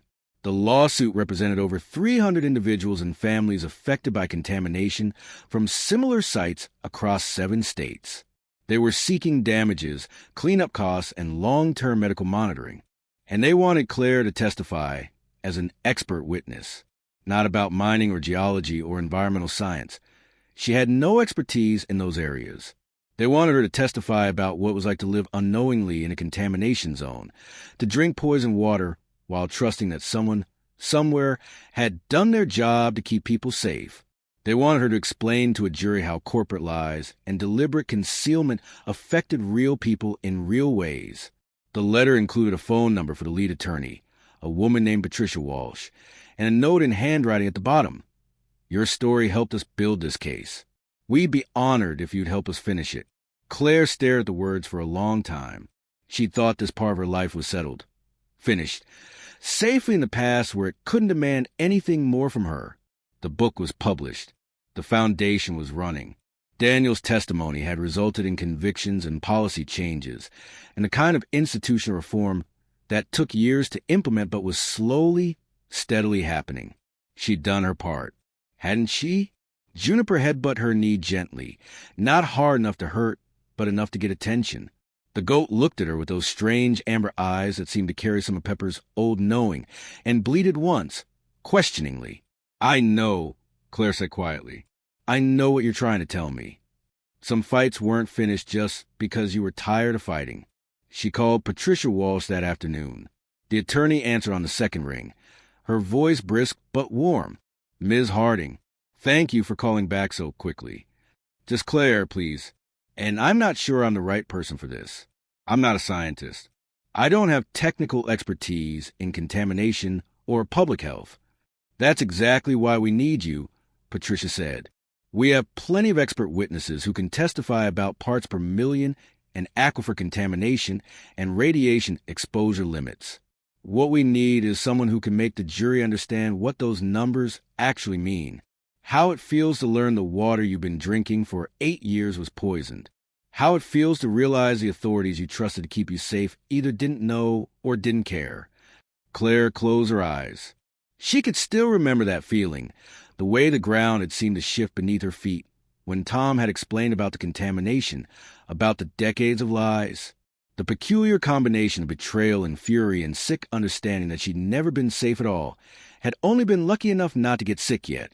The defense is going to argue that the contamination was unintentional, Patricia continued, that the company did everything reasonably possible given the standards of time. They're going to present this as an unfortunate accident, a product of outdated science and well-meaning but imperfect safety protocols. We need to show the jury that this wasn't an accident. It was a choice, a calculated decision to prioritize profit over human lives. Daniel's testimony showed that. Daniel's testimony was devastating, yes, but he's gone now. Patricia's voice softened, and the defense is already trying to undermine his credibility, claiming his memory was compromised by trauma, that 40 years of isolation affected his mental state, that his documentation might have been exaggerated or misremembered. They're trying to turn his survival into evidence of unreliability. Rage, sharp and clean, cut through Claire's hesitation. That's obscene. It's legal strategy, and it's why we need you. You corroborate his testimony. You're the person who found him, who opened the well, who lived through the immediate aftermath of discovery. You're credible in ways they can't easily attack. A woman who wanted nothing more than to be left alone, who had no agenda, no axe to grind, who simply listened when her goat told her something was wrong. Clare looked out the window to where Juniper and Sage were engaged in their daily routine of competitive headbutting. They crashed into each other with focused enthusiasm, neither willing to back down, neither questioning whether the fight was worth having. Sometimes you fought just because the alternative was accepting something unacceptable. When's the trial? She asked. 6 months. Federal court in Denver. We'd fly you in, put you up in a hotel, cover all expenses. You'd probably be on the stand for a day, maybe 2 depending on cross-examination. Patricia paused. I won't lie to you, Claire. The defense attorneys are very good. They're going to try to make you look naive or opportunistic or like you're exaggerating for emotional effect. They're going to dig into your past. Look for anything they can use to undermine your credibility. My past isn't secret. Claire's voice was steady. She'd spent too many years running from her history to be ashamed of it now. I left an abusive marriage. Lived in my truck for a while. Ended up on that mountain because it was the cheapest property I could find and the furthest from people who might ask questions. None of that changes what I found in that well. No, Patricia agreed. It doesn't, but they'll try to make it seem like it does. I need you to be prepared for that. Claire thought about Daniel, about the way he'd face hostile questioning with the same quiet determination he brought to 41 years of survival, about how he refused to let lawyers twist his truth into something more comfortable, more deniable, about how he'd spent his final years making sure his suffering meant something beyond just his own story. I'll do it, she said. I'll testify. She heard Patricia's exhale of relief. Thank you. I'll send you the case materials, deposition schedules, everything you need to prepare. And Claire, what you're doing, it matters. These 300 families, they're counting on us to prove that what happened to them wasn't just bad luck, that someone is responsible, that accountability is possible even when the crimes are decades old. After the call ended, Claire sat on the porch for a long time, watching the valley settle into evening. The clean creek that ran past her property caught the last light, turning golden, and she thought about all the people who'd drunk from contaminated water without knowing, who'd trusted and been betrayed, who were only now learning the truth. 300 families. And those were just the ones who come forward, who'd connected their illnesses to corporate poisoning, who'd been willing to join a lawsuit that would take years to resolve. How many others were out there, sick and unaware, or aware, but too exhausted to fight? Juniper appeared at her side, nudging her hand with a warm nose. Claire scratched behind the goat's ears, finding comfort in the familiar gesture. Your grandmother would be proud, she told the goat. Pepper started all this. Refused to ignore suffering even when nobody else was paying attention. Now we get to finish what she started. Juniper bleated in agreement, or possibly just in demand for dinner. With goats, it was often hard to tell the difference. The 6 months before the trial passed in a blur of preparation. Patricia sent boxes of documents deposition transcripts, expert reports dense with technical language Clare had to look up repeatedly. She read testimony from families describing cancers and birth defects and mysterious illnesses that doctors had dismissed as genetic bad luck until someone finally tested the water. She studied corporate memos that discussed contamination in the cold language of acceptable risk and cost-benefit analysis, where human lives were reduced to numbers on a spreadsheet. The defense tried to depose her 3 times. Each session was hours of hostile questioning, lawyers trying to trap her in contradictions or get her to admit she'd been motivated by money, by fame, by anything except genuine concern. They asked about her marriage, her finances, her mental health history. They asked why she lived alone for 8 years, if she wasn't trying to hide something. They asked how a woman with no scientific training could possibly know the water was contaminated. "I didn't know," Clare said for the 3rd time, keeping her voice level despite the fury burning in her chest. "That's the point. I trusted that someone whose job was to know had done that job. I trusted that when a mine closed, proper cleanup happened. I trusted that regulatory agencies actually regulated. I was wrong." "So you're claiming to be a victim?" the defense attorney asked, his tone suggesting this was somehow damning. "I'm claiming to be someone who drank poison water because a corporation chose profit over safety and government agencies chose to look the other way." Clare met his eyes. "Whether that makes me a victim or just an extremely lucky person who didn't get sick yet is semantics." The attorney had moved on to other questions, but Clare could tell she'd rattled him. The truth, delivered plainly and without embellishment, was harder to dismiss than the emotional outburst he'd been hoping to provoke. Sarah visited twice during the preparation period, bringing updates on the Foundation's work and stories about her father that helped Clare remember why this mattered. They'd sit on the porch with coffee, watching the goats wreak havoc on the landscaping, and Sarah would talk about communities they'd helped, lawsuits they'd supported, policy changes they'd influenced. "Dad used to say the hardest part wasn't surviving," Sarah said during one visit. "It was believing survival was worth the effort, that someone would care enough to listen if he could just hold on long enough." She looked at Clare. "You made him believe it, not just by finding him, but by refusing to let his story get buried again, by fighting even when it was uncomfortable and exhausting and would have been so much easier to just take the settlement money and move on." "I'm tired," Clare admitted. "The depositions, the trial preparation, having my entire life examined by hostile lawyers looking for ammunition. I'm so tired of fighting." "I know, but you're not fighting alone anymore." Sarah's smile was gentle. "That's what the Foundation is for, what this lawsuit is for. Building systems so individual people don't have to carry the weight of fighting corporate malfeasance by themselves. You open the well. Now 300 families are standing with you, demanding justice. That's not nothing." It wasn't nothing. But some days, when the depositions were particularly brutal and the defense attorneys were particularly skilled at making her feel small and stupid and complicit in her own poisoning, it felt dangerously close to nothing. Those were the days when Clare would take the goats on long walks through protected land, letting the clean air and quiet forest remind her why she'd fought in the first place.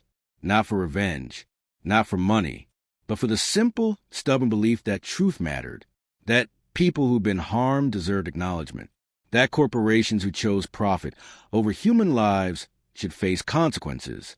On one of those walks, about a month before the trial, Juniper suddenly stopped and refused to move. Clare tried coaxing, pulling, even offering treats, but the goat stood firm, staring at a section of forest that looked identical to every other section they'd walked through. "What is it?" Clare asked, crouching down to follow the goat's gaze. "What are you looking at?" Juniper bleated once, then walked forward slowly, carefully, like she was approaching something that required respect. She stopped beside a cluster of rocks that formed a natural cairn and lowered her head in what looked almost like a bow. Clare felt the hair rise on her arms. This was where she'd buried Pepper. She hadn't marked it with anything obvious, hadn't wanted to draw attention or create a formal memorial, just a quiet resting place for a goat who'd changed everything. But Juniper had known, had found it somehow, through whatever sense animals possessed that humans had long since lost. The young goat stood beside her grandmother's grave with a stillness that was completely unlike her usual chaotic energy, and Claire felt tears she'd been holding back for months finally break free. "I'm scared," she whispered to the cairn, to Pepper's memory, to whatever part of the old goat's stubborn spirit might still be listening. "I'm scared I'm going to fail, that I'll get on that witness stand and freeze or say the wrong thing or give them ammunition to dismiss everything Daniel fought for. I'm scared I'm not strong enough for this." The forest was quiet. Then Juniper bleated, soft and insistent, and headbutt Claire's leg with enough force to make her stumble. The message was clear. Stop whining and fight. That's what Pepper would have said if goats could talk. That's what she demonstrated through 3 days of stubborn vigil, refusing to abandon someone who needed help even when it would have been easier to walk away. Claire wiped her eyes and straightened her shoulders. "Okay," she said to the cairn, to Juniper, to herself. "Okay, I'll fight." The trial began on a Monday morning in late October, exactly 11 years after Clare had opened the well. The federal courthouse in Denver was imposing, all marble columns and security checkpoints, and the kind of institutional authority designed to make regular people feel small. Claire wore the one nice outfit she owned, a simple dark dress Sarah had helped her pick out, and tried not to feel like she was about to walk into an ambush. The courtroom was packed. Rows of people Claire didn't know, reporters with notebooks, sketch artists and cameras weren't allowed, and in the front rows, families, the plaintiffs, 300 people who'd drunk contaminated water, who'd gotten sick, who'd lost loved ones to cancers and organ failures that might have been prevented if someone had just told the truth 40 years ago. Patricia Walsh met her outside the courtroom, looking crisp and professional in a gray suit that probably cost more than Claire's truck. "Ready?" "No, but I'm here anyway. That's all we need." Patricia's smile was quick and genuine. "Remember, just tell the truth. Don't elaborate more than the question asks. Don't get defensive if they try to rattle you. And if you need a break, we can request one." The trial had been going on for 3 weeks already.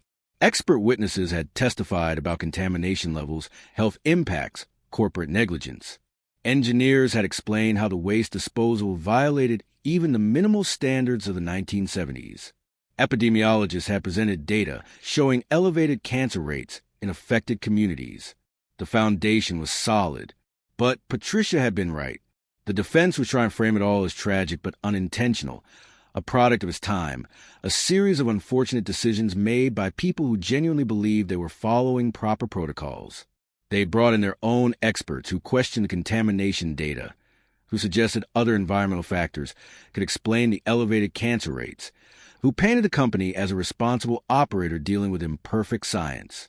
Claire's testimony was meant to cut through all that technical debate and make it personal, make the jury understand that behind the parts per million and the statistical analyses were real people who've been lied to, real lives that have been damaged, real trust that had been deliberately betrayed.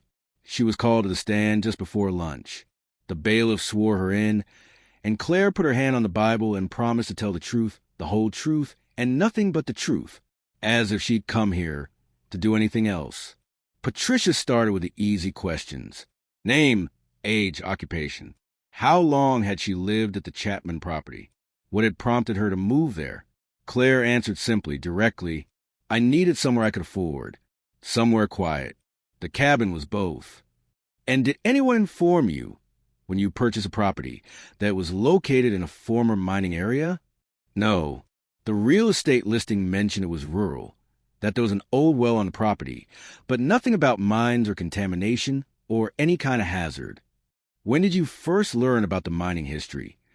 Claire described that morning Tom had driven her down the mountain, his careful explanation of Mirror Lake, the tunnel collapse, the sealed miners.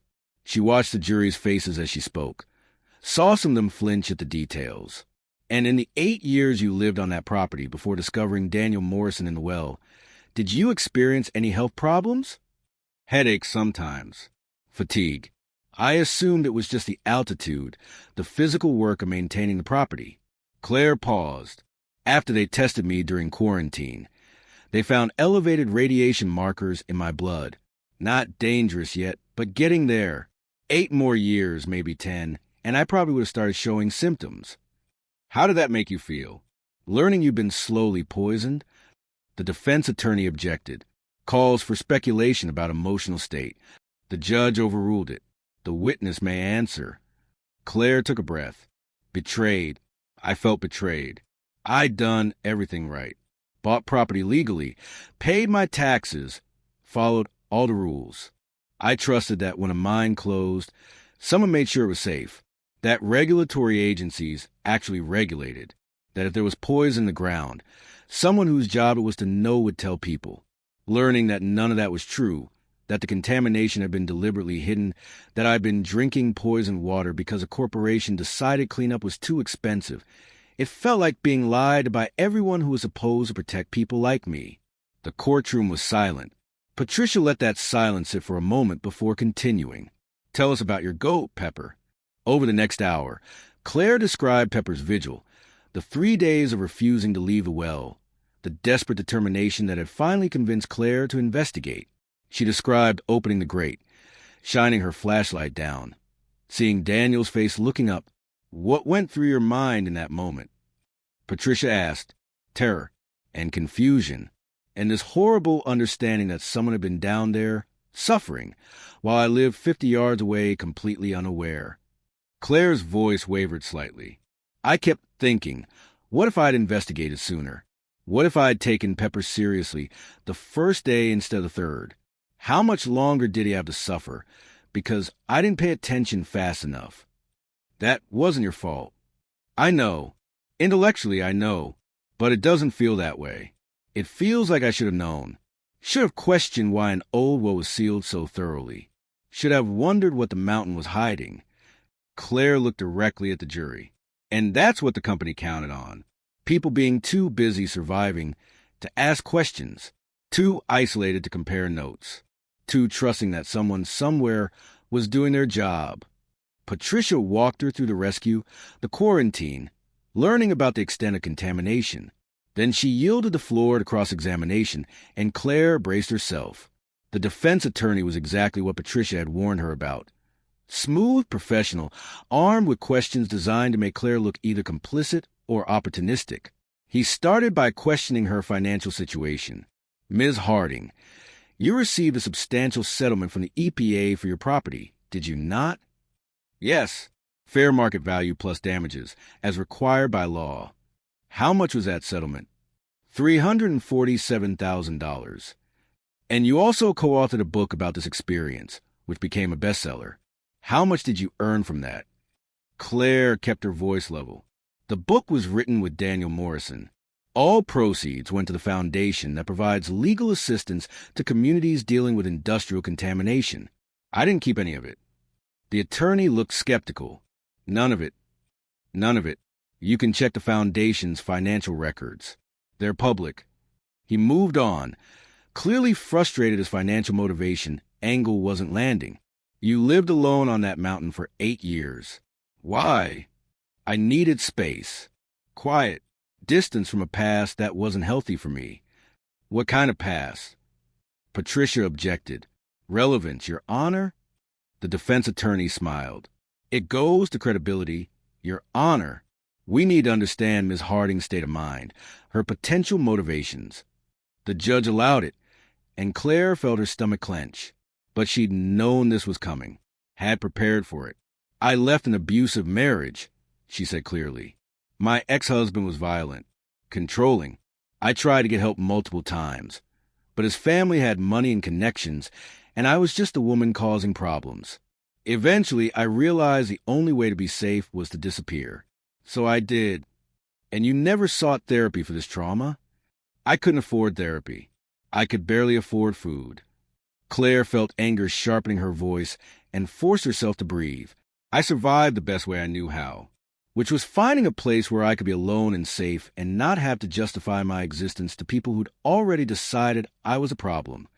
So, you have a history of running away from difficult situations? Patricia was on her feet. Objection, argumentative and offensive, sustained. The judge looked at the defense attorney with visible disapproval. Counsel, ask actual questions or move on. The attorney shifted tactics, focusing on Pepper, this goat who allegedly alerted you to Daniel Morrison's presence. You claim she stood by the well for 3 days? That's what happened, yes. How do you know it was 3 days? Were you watching her constantly? I checked on her every few hours. Brought her food and water. She didn't leave. But you can't actually testify that she stood in that exact spot for 72 continuous hours. No, I can testify that every time I checked on her, which was frequently, she was there, and that when I finally opened the well, there was a man at the bottom who'd been there for 41 years. Those are facts. Facts that resulted in substantial media attention, a best-selling book, and significant financial benefit to you. Claire leaned forward. Facts that resulted in the exposure of a massive corporate crime. Facts that led to recovery of radioactive waste that was poisoning an entire valley. Facts that gave Daniel Morrison the chance to be heard after 4 decades of screaming into darkness. If you want to reduce that to financial motivation, that says more about you than it does about me. The courtroom erupted in whispers.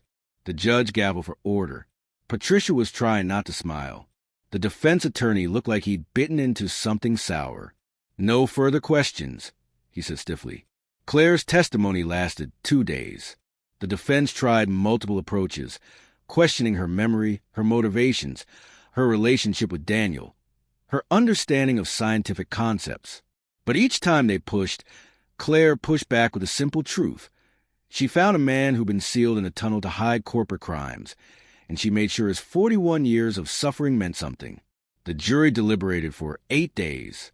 Claire spent that time back at her cabin, trying to return to normal life, but finding herself checking her phone constantly, jumping at every notification. Sarah called with updates. Patricia sent reassuring texts, and the goats provided their usual chaotic companionship that demanded attention regardless of human anxieties. When the verdict came in, Patricia called personally. "We won," she said, and Claire could hear tears in her voice. Full liability. The jury found Apex Industrial Holdings deliberately concealed contamination, deliberately failed to warn affected communities, and deliberately prioritized profit over human safety. They awarded compensatory damages of $480 million and punitive damages of $2.3 billion. The numbers were so large they felt meaningless. Claire sank onto the porch steps. Phone pressed her ear. What does that actually mean? It means every family gets compensation. It means long-term medical monitoring is funded. It means cleanup at similar sites becomes mandatory. It means a corporation that thought they could bury their crimes along with their victims just learned that some truths refuse to stay buried. After the call ended, Claire sat on the porch for a long time, watching the valley settle into evening. The clean creek caught the last light. The goats grazed peacefully. The world looked exactly the same as it had that morning, but something fundamental had shifted. 300 families had justice. Daniel's 41 years of documentation had resulted in the largest environmental liability judgment in federal history. And a stubborn goat's refusal to ignore suffering had changed the legal landscape for corporate accountability. Juniper appeared at her side, pressing a warm head against her leg. Claire wrapped her arms around the goat and let herself cry, not from sadness, but from the overwhelming relief of knowing the fight was finally, actually finished. "We did it," she whispered into Juniper's fur. "Pepper started it, Daniel preserved it, and we finished it. We actually finished it." The goat bleated once, then pulled away and trotted toward the barn, clearly more interested in dinner than existential revelations about justice. Claire laughed, wiping her eyes. Some things never changed. Goats were still stubborn. Mountains still held secrets. And people who paid attention when something felt wrong could still change the world, one open well at a time. She stood, straightened her shoulders, and followed Juniper toward the barn. There was work to do. There was always work to do. But tonight, for the first time in 11 years, the work felt like building instead of fighting. And that was enough. The documentary crew arrived on a Thursday morning in June, when the valley was drowning in wildflowers and the aspens had filled out with leaves so green they hurt to look at. Claire watched their van navigate the last switchback from her porch, coffee cooling in her hands, and felt a familiar tightness in her chest that always came with having to tell the story again. Juniper, now 16 and gray around the muzzle, lifted her head from where she'd been dozing in the sun. The old goat had earned her peaceful retirement. spending most days sleeping and occasionally rousing herself to supervise the younger generation of goats that now occupied the property. 3 of them, descendants of Pepper's bloodline through Sage, each one inheriting that particular brand of stubborn intelligence that seemed to run in the family. "It's okay," Claire told Juniper quietly. "Just some people who want to talk about your grandmother." Again, the goat snorted and went back to sleep, unimpressed. The director was a woman in her 30s named Maya Chun, no relation to Dr. Sarah Chun, though they joked about it during preliminary phone calls. She approached the porch with the kind of careful respect Claire had learned to recognize, someone who understood they were walking on ground made sacred by suffering. "Ms. Harding, thank you for agreeing to this." "Just Claire." She shook Maya's hand. "And I almost didn't. There have been 3 documentaries already, 2 podcasts, and more news segments than I can count. At some point, the story's been told enough. I understand, but this one's different." Maya gestured to her small crew, who were unloading equipment with practiced efficiency. "We're not just covering the Mirror Lake case. We're documenting the ripple effects. How that one verdict changed environmental law, influenced dozens of other contamination cases, created legal precedent that's still being cited in courtrooms across the country. You opened a well 15 years ago. We want to show what that opening actually accomplished." Claire considered this. It was true that she'd lost track of all the ways the Mirror Lake case had been referenced, cited, built upon. Patricia sent her updates occasionally. Another community winning their case using Mirror Lake precedent. Another corporation being held accountable for decades-old contamination because the statute of limitations arguments had been demolished by Daniel's testimony. "All right," she said finally, "but the goats stay in the shot. They're part of the story, whether people understand that or not." Maya smiled. "I was hoping you'd say that." They filmed for 3 days. Maya interviewed Claire on the porch, by the creek, walking the trails through protected land. She asked expected questions. What had it felt like to open the well, to find Daniel, to testify in court, but also unexpected ones? What had happened to the communities affected by the contamination? What had changed in environmental regulation because of the verdict? How did Claire live with knowing she'd drunk poisoned water for 8 years? "You learn to carry it," Claire said, sitting on the porch steps with Juniper's head resting on her knee. "The knowing. You can't change the past, can't undo the exposure. I get tested every 6 months. So far, no cancers, no organ damage. I'm lucky. A lot of people from that valley weren't. How many deaths have been attributed to the Mirror Lake contamination?" Claire's throat tightened. 47 confirmed. Probably more that were never properly connected. Cancers, kidney failures, immune disorders. People who drank that water for decades before anyone knew to test it. She stroked Juniper's ears. "Daniel used to say the hardest part wasn't surviving. It was knowing how many others didn't. I understand that now." Maya's next question was gentle.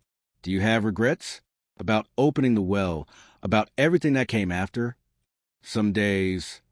Claire was quiet for a moment. The attention was hard. Having my whole life examined, judged, discussed by strangers. The trial preparation was brutal.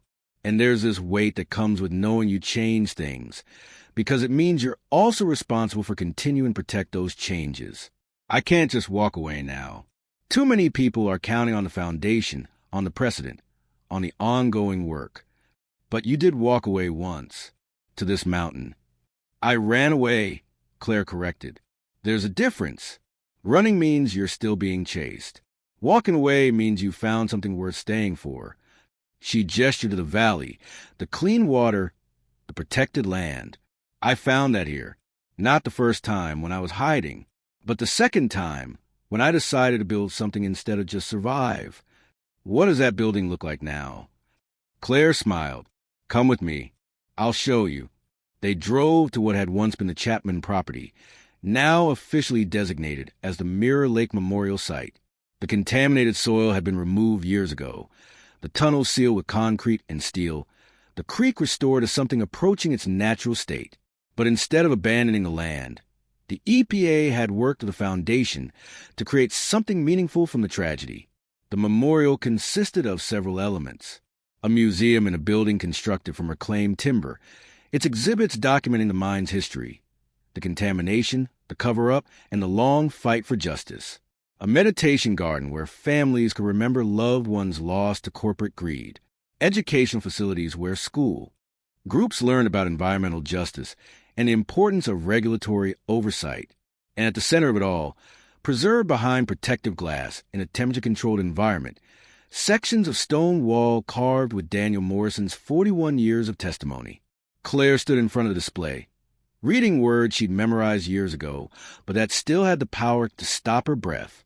Names of the 11 other miners who died in the tunnels, coordinates for buried waste, dates and details of safety violations, messages to a world he'd thought would never hear him.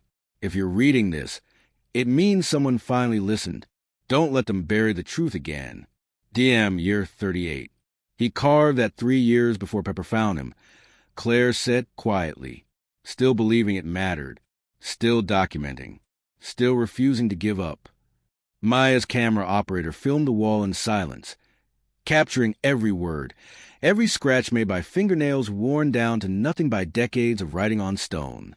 The foundation is headquartered here now, Claire continued, leading them to another building. Sarah Morrison runs it, Daniel's daughter. She's turned it into one of the most effective environmental advocacy organizations in the country. Sarah was waiting in her office. Older now, but with the same fierce determination Claire had seen the first time they'd met.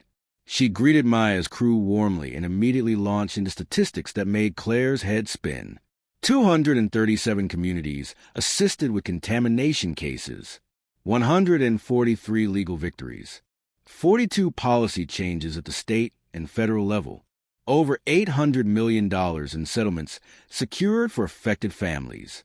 None of that happens without the Mirror Lake verdict, Sarah said firmly. That case established that corporations can't hide behind statute of limitations for deliberately concealed contamination.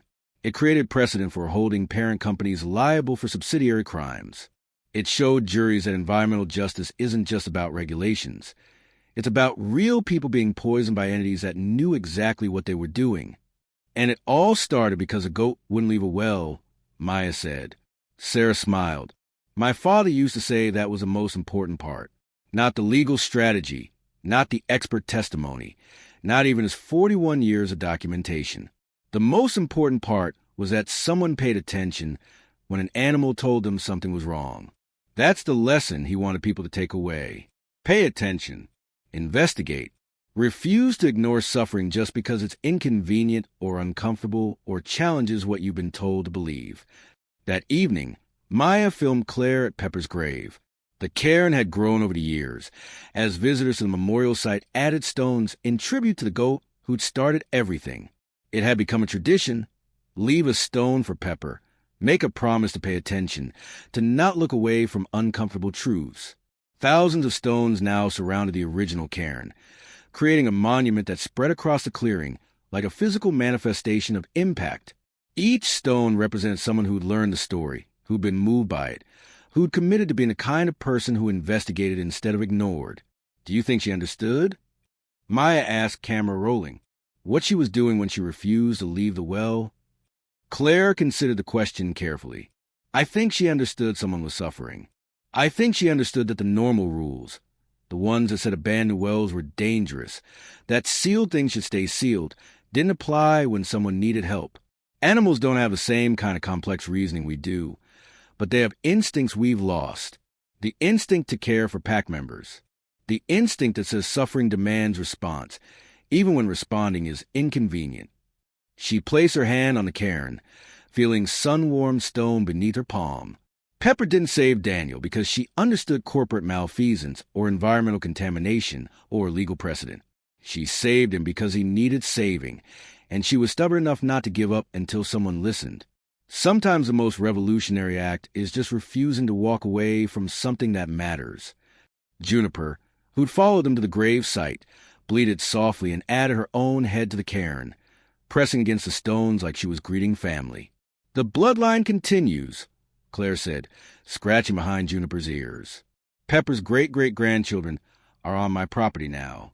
Every single one of them inherited that particular brand of stubborn attention. They notice things, alert me to problems, refuse to ignore what needs investigating. Has that caused any new discoveries? Claire smiled. Last year, one of them wouldn't stop pawing at a section of the creek bed. Turned out there was a small fuel leak from an old generator someone had buried decades ago. We caught it before it contaminated the aquifer. Not as dramatic as finding a person in a well, but potentially just as important for communities' water supply. So you're saying the goats are still saving people. I'm saying that paying attention saves people. The goats just remind me to do it. Claire looked out across the valley, watching shadows lengthen as the sun dropped toward the ridge. That's what this whole story is really about. Not one dramatic rescue, but the ongoing choice to notice when something's wrong and do something about it. To believe that individual action matters, even against systems designed to make us feel powerless. On the final day of filming, Maya asked Claire what she wanted people to understand about the Mirror Lake case 15 years later. They were sitting on Clare's porch, the valley spread below them in all its restored beauty. The creek ran clear. The air smelled of pine and wildflowers instead of chemicals and decay. Children played in the water downstream, their parents no longer afraid of what might be seeping through the soil. I want people to understand that this wasn't inevitable, Claire said slowly. The contamination wasn't inevitable. The cover-up wasn't inevitable. The 41 years Daniel spent in those tunnels wasn't inevitable. All of that happened because people with power made choices that prioritized money over human lives, and then other people with power chose to look the other way. She paused, gathering her thoughts. But the exposure wasn't inevitable either. Daniel could have died without anyone ever finding him. The well could have stayed sealed. I could have ignored Pepper's vigil, could have convinced myself she was just being a stubborn goat, and there was nothing actually wrong. At every point, there were choices. And enough people made the right choices that the truth came out. What do you say to people who feel powerless, who live in communities they suspect might be contaminated, but don't know how to fight corporations with unlimited legal resources? I say call the foundation. That's what it's there for. Claire's voice was firm. But I also say trust your instincts. If the water tastes wrong, if people are getting sick and unusual, patterns, if companies are being evasive about their waste disposal history, those are signs. Pay attention to them. Document them. Connect with neighbors and compare notes. You're not powerless. You're just isolated, and that isolation is deliberate. It's designed to make you feel like you're the only one noticing, the only one concerned, the only one crazy enough to question the official story.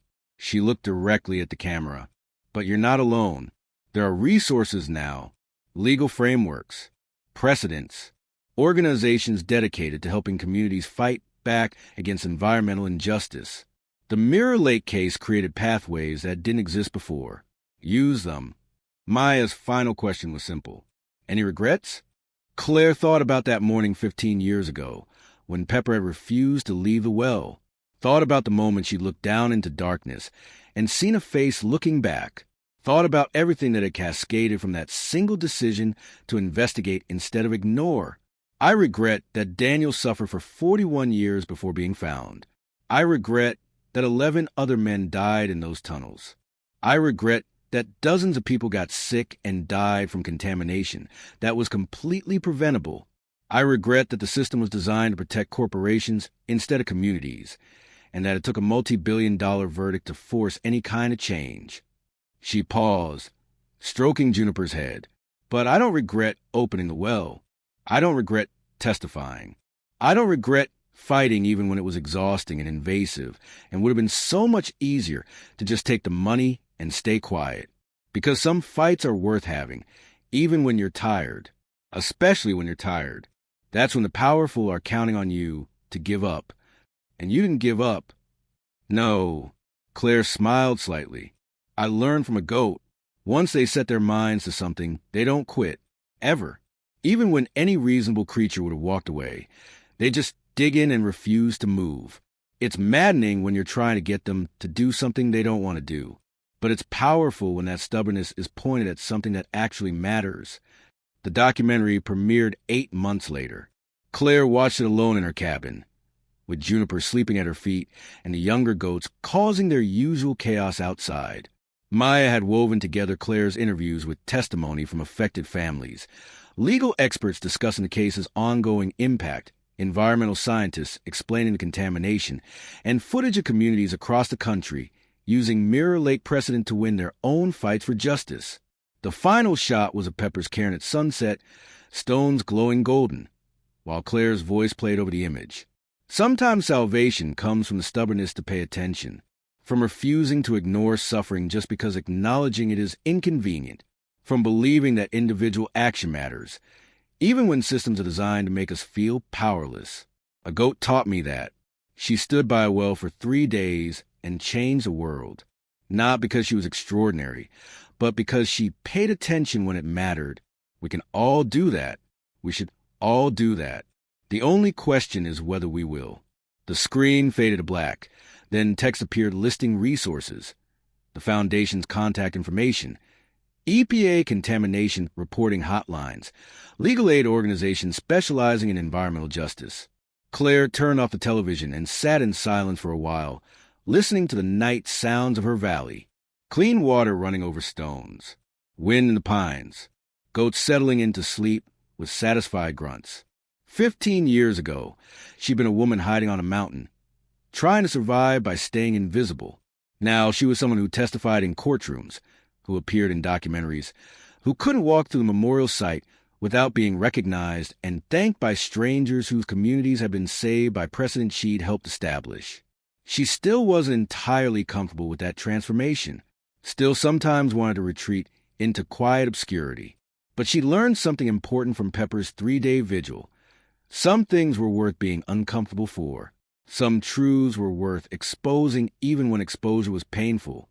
Some fights were worth having even when you'd rather be left alone. Juniper stirred her feet, lifting her head to look at Clare with those knowing amber eyes. The old goat bleated once, softly, and Clare smiled. "I know," she said, reaching down to scratch behind Juniper's ears. "Your grandmother would be proud. The work continues. The truth stays exposed.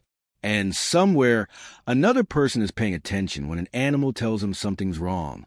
The ripples keep spreading." Juniper laid her head back down, satisfied.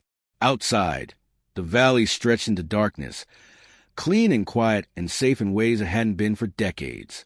And on a porch in the mountains, a woman who'd learned to listen when it mattered most sat with goats who refused to let her forget that attention, stubborn, inconvenient, unrelenting attention, could still change the world. One open well at a time.